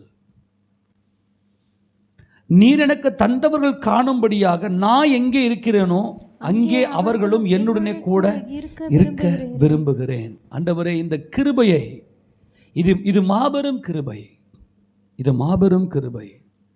தகுதி இல்லாத நம்மை தகுதிப்படுத்தி அவருடைய சமூகத்தில் வைத்து அவர் என்னை சந்தித்திருக்கிறார். அவர் என்னை உலக தோற்றத்துக்கு முன்னே முன்குறித்து இந்த பந்தத்தை, நீங்கள் இந்த உலகத்தில் இருக்கக்கூடிய எல்லா பந்தத்தை விட, நீங்கள் இந்த உலகத்தில் சந்தித்த எல்லா சந்திப்பையும் விட இந்த சந்திப்பை நீ உயர்த்துவாயானால், இந்த சந்திப்பை நீ கனப்படுத்தி மகிமைப்படுத்துவாயானால், உன்னை சந்திக்கிறவர்கள் அத்தனை பேருமே உன்னோடு கூட ஒருமனப்பட்டிருப்பார்கள். நீ அவரோடு ஒருமைப்பட்டிருந்தால், இங்கே கீழே மேலெல்லாம் பார்த்தா ஒருமைப்பாடை பற்றி பேசியிருப்பார். நீ கர்த்தரோடு இந்த சந்திப்பில், இந்த உறவில் நீ ஒருமைப்பட்டிருப்பாயானால், இன்றைக்கு ஏன் உறவுகள் எல்லாம் உடைகிறது? உன்னை சூழ்ந்திருக்கிற உன்னுடைய மாமியார், உன்னுடைய மருமகள், உடைய கணவன், நீ பெத்த பிள்ளைங்க கூட இன்னைக்கு உறவுகள் இன்னைக்கு உடைகிறதுக்கு காரணம் என்ன அப்படின்னா, இந்த கர்த்தர் உன்னை சந்தித்த இந்த சந்திப்பின் ஒருமைப்பாட்டில், இந்த ஒருமைப்பாட்டை நீ கனப்படுத்தலை, இதை மகிமைப்படுத்தலை, இதில் மனமகிழ்ச்சியா இல்லை. இந்த கிருபை உன்னை சூழ்ந்து கொள்ளும்படியா இந்த கிருபையில் நீ பற்றி கொண்டிருக்கவில்லை. 23ஆம் வசனத்தில் ஒருமைப்பாட்டில் அவர்கள் தேறினவர்களாக இருக்கும்படிக்கும், வாசி அந்த வசனம், ஒருமைப்பாட்டில் அவர்கள் தேறினவர்களாக இருக்கும்படிக்கும் என்னை நீர் அனுப்பினதையும், என்னை நீர் எப்போ அனுப்பினார்? இந்த சந்திக்கும்படி எப்போ அனுப்பினார்? அனாதியில். இந்த அனாதி, ஆதி,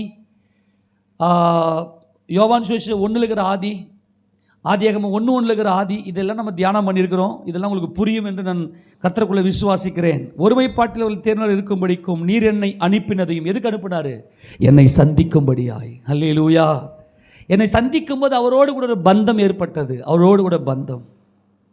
நீ கடமைக்கு நானும் ஜெபம் பண்ணுறேன்னு சொல்லி கண்ணை மூடிக்கணும் அப்படியே தூக்கண்லையே நீ ஸ்தோத்திரம் பண்ணிட்டு ஏமாத்தினா உன்னை ரொம்ப பேக்கில் தள்ளிடும். நானும் ஜெபம் பண்ணின்னு தான் இருக்கிறேன், ஆனால் எனக்கு மட்டும் எங்கே பார்த்தாலும் ஒரே பிரச்சனையாக இருக்குதுன்னு சொல்லிட்டு ரொம்ப பேக்கில் போயிடுவேன். உங்களுக்கு அன்பாய் சொல்கிறேன், எப்போ உனக்கு கண்ணு நல்லா தெளியுதோ, வெளிச்சமாக இருக்குது, அப்போ ஏன்னு உட்காந்து நல்லா ஜெபம் பண்ணு. நைட்டில் படுக்கும்போது சாப்பாடை கம்மியாக சாப்பிடு, அது உங்களுக்கு பெரிய பிரயோஜனத்தை கொடுக்கும். உங்கள் உடலுக்கும் ஆரோக்கியம், உங்கள் ஆவிக்கும் ஆரோக்கியம். அது நைட்டில் சாப்பிடும்போது சாப்பாடை ரொம்ப எளிமையான சாப்பாடு, நல்லா ஜீரணிக்கக்கூடிய சாப்பாடாக மேக்சிமம் ஒரு 8 மணிக்குள்ளே, நீங்கள் இன்னும் நல்லா பலனாக இருப்பீங்கன்னா 7 மணிக்குள்ளே சாப்பிட்ருங்க. அதை நீங்கள் பார்த்தா 10 மணிலாம் காட்டியுமே ஜீர்ணிச்சிடும் அது. அப்புறம் இருக்கிற டயரில் கொஞ்சம் நேரம் தூங்குவீங்க. 4 மணிக்கு ஷார்ப்பாக எழுந்து நல்லா ஃப்ரீயாக இருக்கும். நீங்கள் உங்களுடைய திட்டமே, நீங்கள் போடுற பிளானு, என் கர்த்தரோடு நான் அதிகாலையில் சந்திக்கிற அந்த சந்திப்புக்கு நான் எப்படி என்னை தயார்படுத்தலாம். உங்கள் மனம் அங்கே ஒரு திட்டமிட்டு கொண்டே இருக்க வேண்டும். அதிகாலை ஜபத்தை நான் எப்படி என் கர்த்தருடைய ஒருமைப்பாட்டை, என் கர்த்தரோடு கூட நான் ஒருமைப்பாட்டில் நான் எப்படி இருக்கலாம், என் கர்த்தரோடு கூட நான் ஒருமைப்பாட்டில் இருக்க வேண்டும். ஒருமைப்பாட்டில் அவள் தேர்ந்தவர் இருக்கும்படிக்கும் என்னை நீர் அனுப்பினதையும் நீர் என்னில் அன்பாய் இருக்கிறது போல அவர்களிலும் அன்பாய் இருக்கிறதையும் உலகம் அறியும்படிக்கும் நான் அவர்களிலும் நீர் என்னிலும் இருக்கும்படி வேண்டிக் கொள்ளுகிறேன். என் கர்த்தாவே, இந்த கிருபையை நான் உணர்ந்து கொள்ள எனக்கு பலன் தாரும்னு சொல்லி ஆண்டவர்கிட்ட கேளுங்க. ஆண்டவரே, இந்த ஒருமைப்பாட்டில் நாங்கள் தேறி இருக்கணும் ஆண்டவரே. அப்படியானால் என் கர்த்தர் என்னை சந்தித்திருக்கிற இந்த சந்திப்பு, அவரோடு கூட நான் ஒருமைப்பாட்டில் இந்த உறவில் நான் இருக்கிறேன். அதனால் என்ன பண்ணுங்க, உட்காந்து வசனத்தை வச்சு உங்களை அப்படியே தியானம் பண்ணுங்க. அப்போது நம்ம கிருபையில் தான் நிலைநிற்கிறோமே தவிர நம்முடைய கிரியையில் அல்ல, நம்முடைய கிரியையில் அல்ல. இதை நான் சொல்லி நான் முடிக்கிறேன். நாம் கிருபையில் தான் நிலைநிற்கிறோம், நம்முடைய கிரியையில் அல்ல. கிரியை செய்கிறவனுக்கு வரக்கூடிய கூலி அது கிருபை எண்ணப்படாமல். அங்கே ஆபிரகாமை குறித்து பேசும்போது உங்களுடைய கிரியை மேலே நீங்கள் கண்ணை வைக்காதீங்க. ஒருத்தன் எவ்வளவு பெரிய பயங்கரமான கிரியை செய்தாலும், கர்த்தர் ஒரு மனிதனை எடுத்து வல்லமையாய் பயன்படுத்தினாலும், பயங்கரமான தீர்க்க தரிசனங்களை வரங்களை உடையவனாக இருந்து அல்லது ஒரு பெரிய எழுப்புதலை நடத்தினாலும், நான் எவ்வளோ பெரிய கிரியை செய்கிறேன் பார், அதனால் நான் நீதிமான் அப்படின்னு எண்ணாதீங்க. மாறாக கர்த்தர் உங்களை சந்தித்த அந்த சந்திப்பை கனப்படுத்துங்கள். அந்த கிருபை ஒரு தகுதியும் இல்லை. கர்த்தர் என்னை வந்து சந்தித்தாரே, இந்த உறவை என் கர்த்தர் தேடி வந்தாரே, உறவு கொள்ளும்படியாய் அவர் என்னை தேடி வந்தாரே, அந்த சந்திப்பை நீங்கள் கனப்படுத்துவீர்கள். ஆனால் ஆபிரகாம் இதை தான் ஃபஸ்ட்டு செய்தார். நான் மறுபடியும் சொல்லுகிறேன், ஒரு மனிதனுக்குள்ள எவ்வளவு பெரிய, ஒரு கிறிஸ்தவனுக்குள்ள எவ்வளவு பெரிய ரகசியங்களை வெளிப்படுத்தி கொடுத்தாலும், அல்லது நீ சபைக்காக நீ ரத்த சாட்சியாக மறிக்கும்படி நீ கூட்டம், நான் ரத்த சாட்சியாக மறிச்சேன் அப்படி சொல்லாத. அவர் வந்து என்னை சந்தித்தாரே, அந்த கிருபை, என்கிட்ட ஒரு தகுதியும் இல்லை, அவர் கிருபையினால் வந்து என்னை சந்தித்தார். அதை நீங்கள் வாசிக்கும் போது ரோமர்கள் நிருபம் 4வது அதிகாரத்தில் இந்த ரகசியத்தை நாம் புரிந்து கொள்ள வேண்டும். அன்பான தேவஜனமே, கிருபையினுடைய மேன்மையும் மகத்துவத்தையும் நீங்கள் கனப்படுத்துங்கள், இந்த கிருபையை கனப்படுத்துங்கள். அங்கே ஒன்றுதே வாசிங்க போனாலும் நல்லா புரியும். அப்படியானால் நம்முடைய தகப்பனாகிய ஆபிரகாம் மாம்சத்தின்படி எண்ணத்தை கண்டடைந்தான் என்று சொல்லுவோம். ஆபிரகாம் கிரியைகளினாலே நீதிமானாக்கப்பட்டானாகில் மேன்மை பாராட்ட அவனுக்கு ஏது உண்டு, ஆகிலும் தேவனுக்கு முன்னாக மேன்மை பாராட்ட ஏது இல்லை. கவனிங்களேன், ஆபிரகாம் கிரியையினாலே நீதிமானாக்கப்பட்டான் அப்படின்னா ஆபிரகாமுக்கு மேன்மை பாராட்ட இடம் உண்டு. நல்லா கவனிங்க, இந்த நீதிமான் தேவனுக்கு யார் தேவை? நீதிமான்கள் தேவை. இப்போ நல்லா கவனிங்க, இப்போ நான் சேர்த்து சொல்லி முடிக்கிறேன். உலக தோற்றத்துக்கு முன்பதாகவே அனாதியில கிறிஸ்து என்னை சந்திக்கும்படி புறப்பட்டார். அது என்ன? என் தேவனை நான் அப்பா என்று அழைக்கும்படியான அந்த நீதி. அந்த நீதி ஆபிரகாமுக்கு கிரியையில் நான் செஞ்ச நற்கிரியையினால கர்த்தரனை நீதிமானாக்குனாரு அப்படின்னு சொல்லி அவன் நீதிமானாக எண்ணப்பட்டுமானா அவனுக்கு மேன்மை பாராட்ட உண்டு. ஆனால் தேவனுக்கு முன்னாடி கிடையாது. ஏனென்றால் தேவன் சர்வ வல்லவர், அவர் நித்தியமானவர், அவர் பரிசுத்தர். ஆனால் வேத வாக்கியம் என்ன சொல்லுகிறது? ஆபிரகாம் தேவனை விசுவாசித்தான். கடந்த வாரத்தில் முழுக்க நாம் விசுவாசத்தை குறித்து தியானம் செய்தோம். அதனால தான் இந்த முறை நமக்கு தேவன் கிருபையை கொடுத்திருக்கிறார். எதை விசுவாசித்தான்? கிருபையை விசுவாசித்தான்.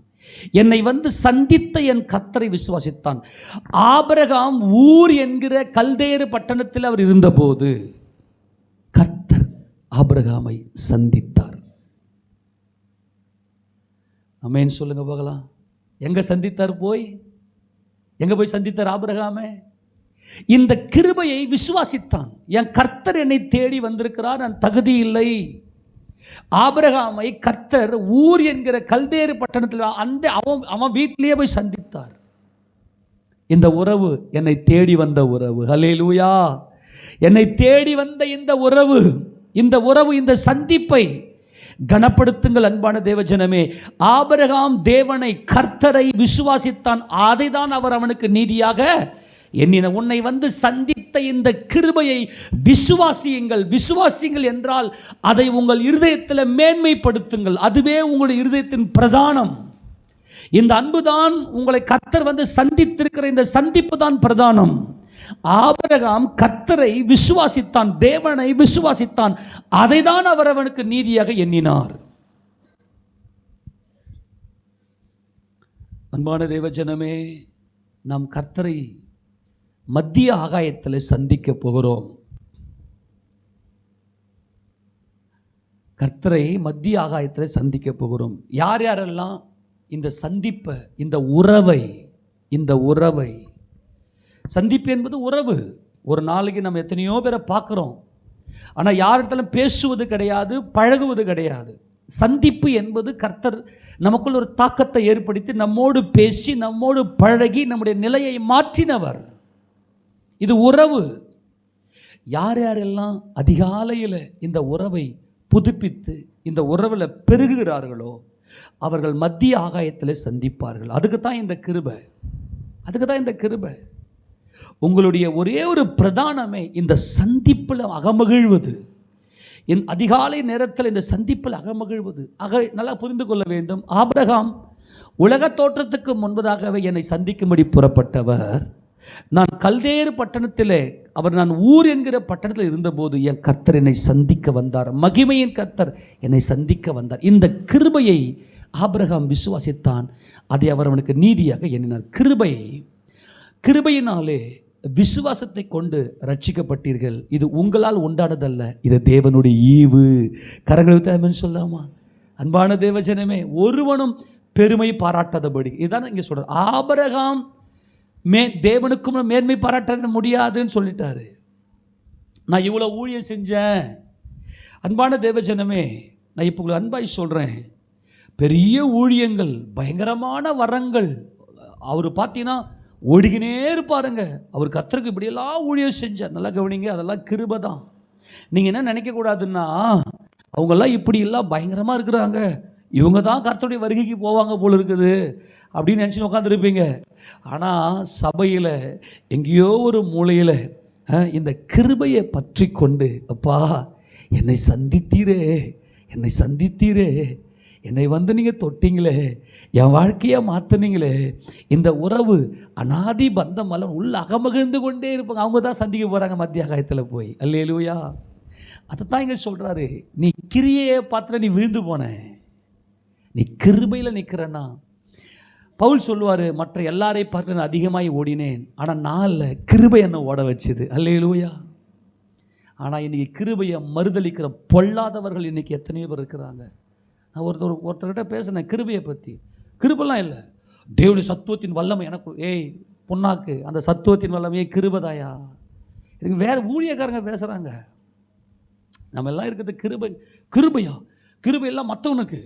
எனக்கு தேவனுடைய அந்த சத்துவத்தின் வல்லமை எப்படி டைரெக்டாக வந்துச்சா உனக்கு?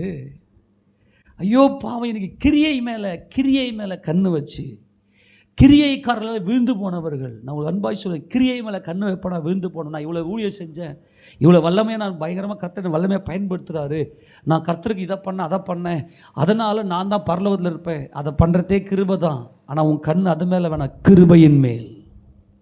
கிருபையின் மேல், கிருபையினாலே. அங்கே ஃபஸ்ட்டு கிருபை தான், ஃபஸ்ட்டு வரது கிருபை தான். அந்த எபேசியர் 2:8 வாசிப்பாக்கலாம். வாசித்து மறுபடியும் இங்கே வரலாம். எபேசியர் 2:8. ஒருவரும் பெருமை பாராட்டதபடிக்கு இது கிரியைகளினால் உண்டானது அல்ல, இது கிரியைகளை உண்டானது அல்ல, ஏனெனில் நற்கிரியைகளை செய்கிறது. இல்லம்மா, கிருபையினாலே விசுவாசத்தை கொண்டு. அது எத்தனை வசனம்? 8 தானே சொன்னேன், 2:8 தானே சொன்னேன். வாசி. கிருபையினாலே விசுவாசத்தை கொண்டு ரட்சிக்கப்பட்டீர்கள். இது உங்களால் உண்டானது அல்ல, இது தேவனுடைய ஈவு. இந்த தேவனுடைய ஈவு தாங்க கிருபை. கவனிங்க அன்பானவர்களே, உலக தோற்றத்துக்கு முன்பதாகவே தேவன் கிறிஸ்து இயேசுவுக்குள் நம்மை பூரணமாய் தெரிந்து கொண்டார். பூரண கிருபை. இந்த பூரண கிருபை கிறிஸ்து இயேசுவுக்குள்ளாக நமக்கு உண்டாயிருக்கிறது. இந்த உறவு, இந்த பந்தம் ஒருத்தனும் பெருமை பாராட்டாதபடிக்கு. நான் வந்து எதில் பெருமை பாராட்டுவோம்? கிரியையில் பெருமை பாராட்டுவோம். மற்றவங்களை விட நான் ரொம்ப பிரயாசப்பட்டேன், அது கிருபை. மற்ற எல்லாரோடையும் நான் அதிகமாக பிரயாசப்பட்டேன், அது கிருபை. பவுல் சொல்றது கிருபை. ஆனால் நான் அல்ல, எனக்குள்ளே வாசமான கிருபையே என்னை அப்படி செய்தது. ஆனால் ஒரே ஒரு காரியத்தை நான் சொல்லுகிறேன், நான் எவ்வளவு பெரிய பாவி ஆண்டவரே, ஆனால் என்னை வந்து நீர் சந்தித்தது எவ்வளோ பெரிய கிருபை ஆண்டவரே. கிருபை இதில் சுத்த கிருபை, பெரிய கிருபை இப்படி நிறைய பேர் சொல்லுவாங்க. கிருபைன்னா அதுக்கு என்ன புனையும் சேரவே தெரியல. கிருபைங்க அதில் என்ன பெருசாக சுத்தம்லாம், அங்கே சுத்த கிருபைனே இருக்காது. கிருபைன்னாவே கிருபை தான். ஆக இங்கே ஆபிரகாமை குறித்து அங்கே சொல்கிறார், நீங்கள் கிரியை வச்சு நீ போவேன்னா டேஞ்சரஸ், நீ விழுந்து போயிட்ட. உன்னுடைய கிரியை வச்சு உன்னுடைய ஆவிக்குரிய ஜீவியத்தை நீ எடை போடுவ அப்படின்னா நீ விழுந்து போயிட்ட. சஸ்பென்ஸாக இருப்பாங்க சபைகளில், சஸ்பென்ஸாக இருப்பாங்க. அவங்க பாட்டுன்னு தேவ கிருபையினால தேவன் கொடுத்த ஊழியத்தை ரன்னிங்காக செஞ்சுன்னு இருப்பாங்க. அவங்க கிரியை மேலே கண்ணு இருக்காது. பெருமை அக்காலத்தில் அவங்கள பார்த்தனா அவ்வளவு காமாக இருப்பாங்க. நான் இந்த கிருபையை, இந்த ரட்சிப்பை நினைத்து அவங்க போற்றி கொண்டே அகமகிழ்ந்து கொண்டே இருப்பார்கள். அவங்க சருன்னு போயிடுவாங்க மேலே. நான் சொல்லி முடிக்கிறேன், உன் கிரியை மேலே கண்ணு வச்சுன்னா எரிச்சலில் சுற்றுவேன். எரிச்சல் அப்படியே எப்போ பார்த்தாலும் எரிச்சலாகவே இருப்ப. நீ ஈஸியாக கண்டுபிடிச்சிடலாம், நீ கிருபையிலிருந்து வீழ்ந்து போயிருக்கிறீங்க. எப்போ பார்த்தாலும் பிரச்சனை பிரச்சனை பிரச்சனை பிரச்சனை. அது என்னன்னா கிரியை மேலே கண்ணை வைக்கிறது. ஆனால் ஆபிரகாம் கிரியையில் கண்ணு வைக்கல, கிருபையின் மேலே கண்ணு வைத்தார். இந்த கிருபை உலகத் தோற்றம் முதல் உண்டான பந்தம். இதை வாசிங்க. இப்போ என்ன சொல்கிறது, கூலியா கிருபை, அதை வாசிக்க பார்க்கலாம். ரோமர் 4ஆம் அதிகாரத்தில் 4ஆம் வசனத்தை வாசிக்க பார்க்கலாம். கிரியை செய்கிறவனுக்கு வருகிற கூலி கிருபை என்று எண்ணப்படாமல் கடன் என்று எண்ணப்படும். நல்லா கவனிங்களேன், இதை சொல்லி நான் விளக்கப்பட்டு நான் முடிக்கிறேன். கிரியை செய்கிறவனுக்கு வருகிற கூலி கிருபை என்று எண்ணப்படாமல் அது கடன். இப்போ உதாரணத்துக்கு ஒரு தாய் ஒரு தகப்பன் ஒரு பிள்ளையை பெத்தெடுக்கிறாங்க. அந்த பிள்ளையை பெத்தெடுத்து அவங்க என்ன பண்ணுறாங்கன்னா, நான் உன்னை பெத்தனே அப்படின்னு சொல்லிக்கினே இருப்பாங்கன்னா அவங்க வீழ்ந்து போன தாய், அது வீழ்ந்து போன தகப்பன். அவங்க என்ன பண்ணுவாங்கன்னா, நான் உன்னை படிக்க வச்சனே, நான் உன்னை வளர்த்தனே, நான் உன்னை எப்படியெல்லாம் கஷ்டப்பட்டேன், நான் உன்னை என்னெல்லாம் செஞ்சேன் அப்படின்னு சொல்கிறாங்கன்னா அது அவங்களுக்கு கடன். அந்த பிள்ளை என்ன பண்ணுவோம், என்னை பெத்த கடமைக்கு, இந்த மாதிரி என்னை பெத்த கடனுக்கு, அது கடமை இல்லை, பெத்த கடனுக்கு இந்த வச்சுக்கோ. அவங்க கிருபையிலிருந்து விழுந்தவர்கள். ஆனால் கிருபையில் நிலைத்திருக்கிறவர்கள், என் தேவன் கொடுத்த பிள்ளைனே, உனக்கு நான் பணிவிடை செய்ய வேண்டியது என்னுடைய கடமையாக இருக்கிறது, கடன் அல்ல, இதுதான் கிருபையில் இருந்தவர்கள். இந்த கடனில் இருக்கிறவங்கள பார்த்தீங்கன்னா டென்ஷனாகவே சுற்றுவாங்க. அடா பாவி, உன்னை பெற்று வளர்த்து எடுத்ததுக்கு நீ பாராட்டுற இந்த இந்த இந்த செயலெல்லாம் போதுண்டா அப்படின்லாம் வச்சுன்னு பதறுவாங்க. விசுவாசிக்கிறவன் பதறான். இவங்க என்ன செய்வாங்கன்னா, அவனுக்கு கடன். இந்த பாரு, நீ என்னை பெற்ற இப்போ இன்னைக்கு பாருங்க, ஈஸியாக கண்டுபிடிச்சிடலாம். இந்த கிருபையை பற்றி கொள்ளாதுன்னா தெரியாமல் பண்ணுவாங்க.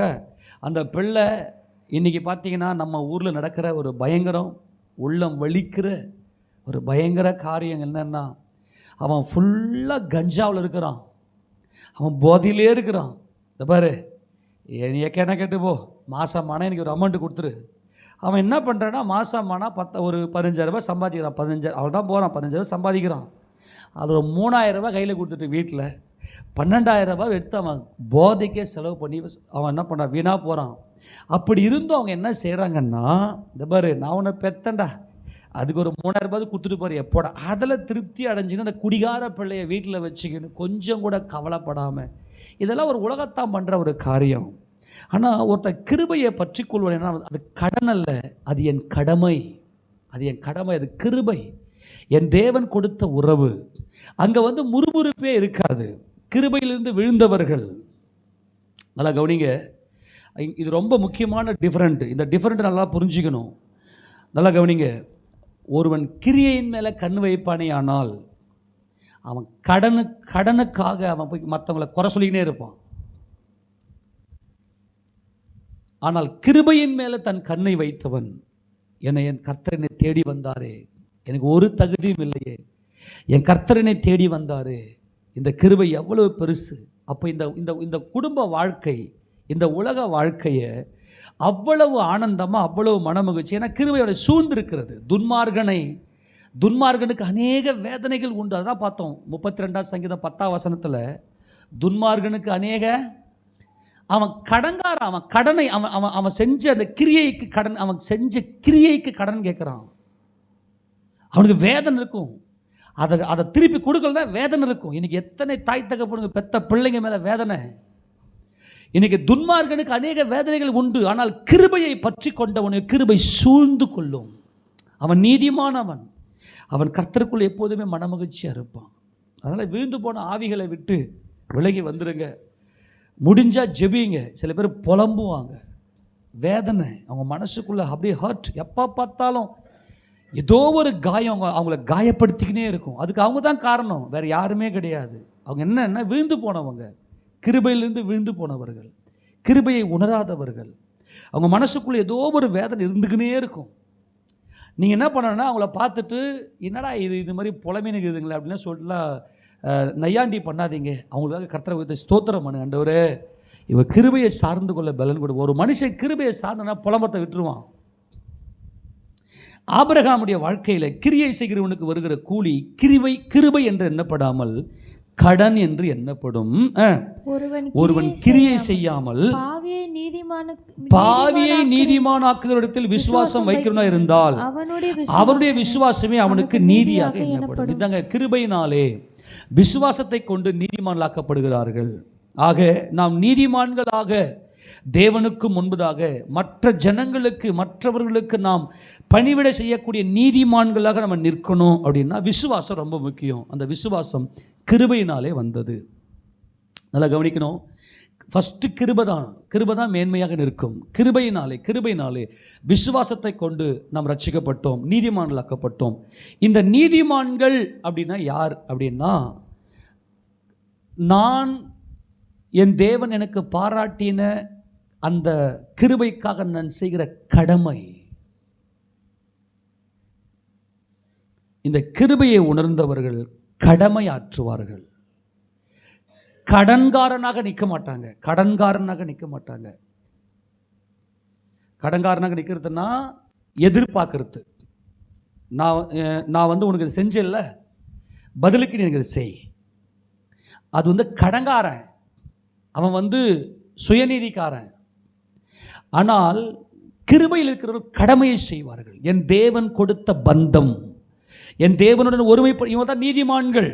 இந்த கிருபையில் நிற்கிறவர்கள் தான். எத்தனை பேர் புரியுது? எல்லாம் ஒரு ஆமேன் சொல்லுங்க பார்க்கலாம். புரிஞ்சவங்களாம் ஒரு ஆமேன் சொல்லுங்க பார்க்கலாம். நல்லா புரிந்து கொள்ளுங்க. இன்றைக்கி பிள்ளைங்களை பெற்று எடுத்து வளர்க்குறோம். அவங்க இஷ்டத்துக்கு விடக்கூடாது. அவங்களுக்கு என்ன தேவையோ அந்த தேவையை மட்டும் செய்யணும். செஞ்சுட்டு கர்த்தர்கிட்ட பலனை எதிர்பார்க்கணும். அதை விட்டுட்டு மனுஷங்கிட்ட போயிட்டு நீ போய் நிற்பேன்னா நீ கிருபையிலேருந்து விழுந்து போயிருக்கிற, நீ மகா பாபிலோனுக்குள்ளே சிக்கி தவிக்கிற, சிறையிருப்பில் இருக்கிற. இந்த சியோனின் சிறையிருப்பிலிருந்து விடுதலையாக்குவது தான் நீதிமான்கள். இவர்கள் தான் நீதிமான்கள். இந்த நீதிமான்கள் எப்படிப்பட்டவர்கள் என்றால், துன்மார்கனுக்கு அநேக வேதனைகள் உண்டு. இந்த வேதனைப்படுறவன் யாருன்னா மகா பாபிலோனில் சிக்கி தவிக்கிறவன். எப்போ பார்த்தாலும் வேதனை வேதனை வேதனை வேதனை வேதனை வேதனை வேதனை வேதனை. இது மகா பாபிலோன். நீங்கள் தனியாக போய் உட்காருங்க. ஆண்டவர் அப்படியே உங்கள் இருதயத்தில் கொண்டு வாங்க. என்னை சந்தித்தீங்களே ஆண்டவரை அப்படின்னு சொல்லி கர்த்தருடைய அந்த கிருபையை அப்படியே உணருங்க. என்கிட்ட ஒரு தகுதி இல்லையேப்பா, என்கிட்ட ஒரு தகுதி இல்லையே. பாவியை நீதிமானாக மாற்றுகிறவர். இந்த பாவியை சந்தித்தீங்களே, இந்த பாவியினுடைய பாவத்தை பாராமல் உமது கிருபையின்படி என்னை சந்தித்தீங்களே, என்னை தேவனுடைய பிள்ளையாக மாற்றும்படி என்னை தேடி வந்தீங்களே. இது வந்துருச்சுன்னா நீ கடமை செய்வ, உன் கடமையை நீ நிறைவேற்றுவ. கடங்காரனா நிற்க மாட்டேன். எனக்கு அவன் எதனா செய்யலை, நான் எதுவும் செய்யலை. அவன் எனக்கு செஞ்சான், நான் பதில் செய்கிறேன்.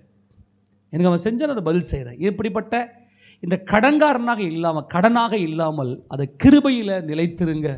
கர்த்தர் உங்களை சந்திப்பதற்கு அவர் சீக்கிரமாய் வருகிறார். ஒவ்வொரு நாளும் கர்த்தரை சந்திக்கிற நீங்கள் மத்திய ஆகாயத்தில் கர்த்தரை சந்திப்பீர்கள். ஆமென் சொல்லுங்க பார்க்கலாம். ஒவ்வொரு நாளும் கர்த்தரை சந்திக்கிற நீங்கள் உலக தோற்றத்துக்கு முன்பதாகவே அனாதியிலே கர்த்தர் உங்கள் தேவன் உங்களை கிறிஸ்துவுக்குள்ளே முன்குறித்த அந்த முன்குறித்தல், இந்த சியோனின் சிறையிருப்பு, நீங்கள் சிறையிருப்பிலிருந்து வெளியே வந்துட்டீங்க. அப்போ என்ன நடக்கும்னா, ஒருவன் கிரியை செய்யாமல் பாவியை நீதிமானாக்கிறவனிடத்தில் விசுவாசம் வைக்கிறவனா இருந்தால் அவனுடைய விசுவாசமே அவனுக்கு நீதி. அந்த விசுவாசம் தாங்க உறவு, பந்தம். அந்த விசுவாசம் தான் கர்த்தராகிய இயேசு கிறிஸ்து இருதயத்தில் தரித்துக் கொள்வது. அதுதான் சியோனின் சிறையிருப்பிலிருந்து வெளியாக்கப்பட்டது.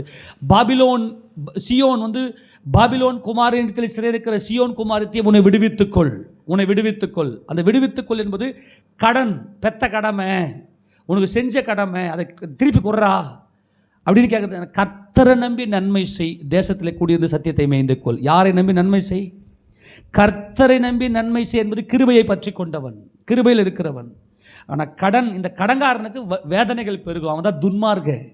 நான் செஞ்சேன், ஏன் பலத்தில் செஞ்சேன்னு சொல்லி உட்காந்துருப்பான். ஆனால் கடமையை செய்கிறவன், இந்த கிருபையில் இருக்கிறவன் எப்போதுமே மனமகிழ்ச்சியாக இருப்பான். கிருபை அவனை சூழ்ந்து கொண்டிருக்கும். ஒரு தகுதியும் இல்லை. எவ்வளவு நினைவுகள், என் பாவங்கள், என்னுடைய செயல்கள்லாம், ஆனால் என் கர்த்தரை தேடி வந்தாரே அப்படின்ற அந்த நினைவில் இருப்பான். இப்போது 52வது அதிகாரம் ஏசாயா புத்தகம் அந்த வசனமும் இன்னொரு வசனம் வாசித்து முடிக்க போகிறோம். 52வது சங்கீதம் 1 வாசிங்க பார்க்கலாம். எழும்பு சியோனே, உன் வல்லமையை தரித்துக்கொள். இந்த வல்லமை தாங்க கிருபை. பாருங்க அன்பான தேவ ஜனமே, உங்களுடைய இருதயத்தில் இந்த கிருபையை நீங்கள் பற்றி கொண்டிருப்பீங்க. பார்த்தீங்களா? என்னது என் வல்லமை? எது தெரியுமா? ஒரு தகுதியும் இல்லை, ஆனால் சர்வ வல்லமையுள்ள கர்த்தர் என்னை சந்தித்திருக்கிறாரே, அதுதான் உன்னுடைய வல்லமை. இந்த கிருபையில் நீ நிலைத்திருப்பாயானால், இந்த கிருபையை நீ தரித்து கொண்டிருப்பாயானால், கிறிஸ்து இயேசுவை உன் இருதயத்தில் தரித்து கொண்டிருப்பாயானால், அதானே பார்க்குறோம். அந்தபடி முந்தி நடக்கக்கூடிய மோசம் போக்கும் இச்சைகளாலே கெட்டுப்போகிற பழைய மனுஷனை கலைந்து போட்டு நம் உள்ளத்திலே புதிதான ஆவி உள்ளவர்களாகி மெய்யான நீதியிலும் பரிசுத்தத்திலும் தேவனுடைய சாயலாக சிருஷ்டிக்கப்பட்ட புதிய மனுஷனை தரித்து கொண்டிருக்கிறீர்களே, தரித்து கொள்ளுங்கள். அப்போ உன் வல்லமையை தரித்துக்கொள் என்பது சீயோனே, உன் வல்லமையை தரித்துக்கொள் என்பது இந்த கிருபையை தரித்துக்கொள், நீ கடமை செய், அவ்வளோதான். அப்போ சொல்றாரு இங்கே பரிசுத்த நகரமாகிய எருசலேமே வாசி, உன் அலங்கார வஸ்திரங்களை உடுத்திக்கொள், விருத்த சேதனம் இல்லாதவனும் அசுத்தனும் இனி உன்னிடத்தில். இந்த கிருபையை பற்றி கொள்ளாதவன் இனி உங்ககிட்ட வரமாட்டான். இந்த கிருபையை பற்றி கொள்ளாதவனை பார்த்தீங்கன்னா எல்லாரையும் அழ வச்சுக்கினே இருப்பான். அவன் துன்மார்கன், அவன் வேதனையை வெளிப்படுத்திக்கினே இருப்பான். நல்ல உபவாசம் பண்ணுங்க, நல்ல கவனி, நல்ல உபவாசம் பண்ணுங்க, நல்ல அதிகாலை ஜெபத்தில் நில்லுங்க, நல்ல உபவாசம் பண்ணுங்க, வல்லமையை தரித்து கொள்ளுங்க. இந்த வல்லமை உங்கள் இருதயத்தில் இருக்குமே ஆனால் அதிகமாக நீங்கள் உபவாசத்துக்கு நீங்கள் டைம் ஸ்பெண்ட் பண்ணுவீங்க. ஏன்னா மகா பாபிலோனுக்குள்ள இந்த சீயோனின் சிறையிருப்பு இருக்கிறது. அப்போ ஃபாஸ்டிங்கில் மட்டும்தான் உடைக்க முடியும் இந்த கட்டை. இந்த சிறையிருப்பை ஃபாஸ்டிங்கில் மட்டும்தான் அறுக்க முடியும். உபவாசம், அதிகால ஜெபம், அதிகால ஜெபத்திலையும் உபவாசத்தில் மட்டும்தான் இந்த சீயோனின் சிறையிருப்பு திரும்பி அங்கே சொல்கிறார், அசுத்தனும் விருத்த சேதனம் இல்லாதவனு இனி உங்ககிட்ட வரமாட்டான். இந்த விருத்த சேதனம் தான் கிருபையை பற்றி கொண்டது. பாவியாகி எம்எல்ஏ என் கர்த்தர் இருக்கிற கிருபை, அவர் வைத்த இரக்கம், அதான் அசுத்தன். அப்போ சொல்ல, தூசியை உதறிவிட்டு எழுந்திரு எருசலேமே, வீற்றிரு, சிறைப்பட்டு போன சியோன் குமாரத்தியே, உன் கழுத்தில் உள்ள கட்டுகளை அவிழ்த்து. இந்த சியோன் குமாரத்தியை எப்படி இந்த கட்டு அவிழ்க்க முடியும்? இந்த கிருபையை நீ உணர்ந்தா மட்டும்தான். இது உபவாசத்திலும் ஜபத்தில் மட்டும்தான் இந்த கட்டு அறும். இந்த வகையான பேய் உபவாசத்திலும் ஜபத்தில் மட்டும்தான் இது அருந்து போகும். நீ ஃபாஸ்டிங்கில் இருக்கிறன்னா கிருபையின் மேலே கிருபை பெருகிக்கினே இருக்கும். அதிகமான அதிகாலை ஜெபம், இந்த சந்திப்பை, இந்த சிறையிருப்பிலிருந்து நீ போயிட்டு தேவனோடு கூட நல்ல ஐக்கியம் கொள்ளணும். அப்போ தான் இந்த கட்டெல்லாம் அவிழ்ந்து போகும். விலையின்றி விற்கப்பட்டீர்கள், பணமின்றி மீட்கப்படுவீர்கள் என்று கர்த்தர் சொல்லுகிறார். நீங்கள் ஒன்றுமே இல்லை, நீங்கள் விலையின்றி விற்கப்பட்டீர்கள். எந்த கிரயத்தையும் வாங்கிக்க நான் உன சாத்தாங்கையில் கொடுக்கல. விலையின்றி விற்கப்பட்டீர்கள், ஆனால் பணமின்றி நீங்கள் மீட்கப்படுவீர்கள். கரங்களை உயர்த்தி ஆமென் சொல்லாமா? உங்களுக்கு மீட்பு உண்டு. உங்களுடைய சத்துருக்கள் எல்லாம் ஜெயங்கொள்ளுவீர்கள். இந்த சத்துருவை ஜெயித்து மேற்கொண்டு இதை தான் இங்கே தாவீது சொல்கிறார். 59 சங்கீதம் 10 வசனத்தில், சத்துருக்களை நான் மேற்கொள்ளுவேன். அதுதான் இந்த சீயோனின் சிறையிருப்பு. இந்த சீயோனின் சிறையிருப்பை திருப்பி மேற்கொண்டு நாங்கள் மீட்கப்படுவோம். ஏனென்றால் அதிகாலை ஜெபிப்பது என்பது நம்முடைய தூக்கம், கண் எரிச்சல் பயங்கரமாக இருக்குல்லையே, உடல் சோர்வு, அந்த உடல் சோர்வு, அந்த சோம்பேறித்தனம் என்கின்ற பொல்லாத ஆவியெல்லாம் மேற்கொண்டு நம்ம நிற்கிறோம். அதிகாலை ஜெபம் என்பது பயங்கரம். அதே போல் உபவாசம் என்பது நம்முடைய ஜீவன், சாப்பாடு, அதை வெறுத்து நம்ம நிற்கிறோம். இதில் தான் சீயோனின் கட்டுகளை அவிழ்க்க முடியும். இந்த ஜபத்திலும் இந்த ஜாதி பிசாசு ஜபத்திலும் உபவாசத்திலும் என்று மற்ற செய்வதில் பெறப்பட்டு போகாது. இந்த மகா பாபிலோனின் ஆவி, அது அசுத்த ஆவிகளது பேய்களுடைய குடியிருப்பு, அசுத்த ஆவியுடைய காவல் வீடு. இந்த அசுத்தங்கள் எல்லாம் எதில் வெளியாகணும்னா, இந்த கட்டுகள் எல்லாம் எப்போ வெளியேறுனா உபவாசத்திலும் அதிகாலை ஜபத்திலும். நீ உபவாசம் பண்ணுற மாதிரி இருந்தால் கூட அதிகாலை ஜபத்தில் டெய்லி நில்லு, நல்ல உபவாசம் பண்ணு. ஒவ்வொரு நாளும் கர்த்தரை போய் சந்தியுங்கள், கர்த்தரோடு கூட உறவாடுங்கள். அப்படி நீங்கள் சந்திப்பீர்கள் ஆனால் உங்களை சந்திக்கிறதுக்கு மத்திய ஆகாயத்தில் அவர் வருகிறார். கரங்களை உயர்த்தி ஒரு ஆமென் சொல்லாமா? ஒரு மனைவாட்டி, ஒரு மனைவியானவள் என்ன யூத கலாச்சாரத்தில் நிச்சயம் பண்ணிட்டானவ மனைவிக்கு ஈக்குவல். அவள் தன் கணவனுக்கு பிரியமாக எப்போது என்னை சந்தித்தவர் எப்போது என்னை நித்தியமும் அவரோடு வைக்கும்படி சந்திக்க வருவார், அவரோடு கூட என்னை சேர்த்து கொள்ளும்படி எப்போது வருவார். சந்திப்பின் மேலேயே, இந்த சந்திப்பு தான் யூத கலாச்சாரம், இந்த சந்திப்பு தான் தேவனுடைய மீட்பின் திட்டம். இவர்கள் என்ன செய்வார்கள் என்றால், இந்த சிறையிருப்பிலிருந்து விடுதலையாக்கப்பட்டு நித்திய மணவாளனோடு கூட அவர் என்றென்றைக்கு சேர்ந்து கொள்ளும்படியாக உபவாசத்திலும் ஜபத்திலும் ஒவ்வொரு நாளும் இவர்கள் என்ன செய்தார்கள்? போராடி கொண்டிருந்தார்கள். இந்த உறவை வளர்த்து கொண்டே இருந்தார்கள், இந்த உறவை புதுப்பித்து கொண்டே இருந்தார்கள். இப்போ உதாரணத்துக்கு அந்த மணவாளன் என்ன செய்வார்னா, 10 வெள்ளிக்காசை எடுத்து மணவாட்டிக்கு கையில் கொடுத்துட்டு போயிடுவார். இந்த வெள்ளிக்காசை ஒவ்வொரு நாள் அவள் என்ன செய்வாள் என்றால், அவள் தன் நெற்றியிலே அதை என்ன தரித்து கொண்டிருப்பாள்.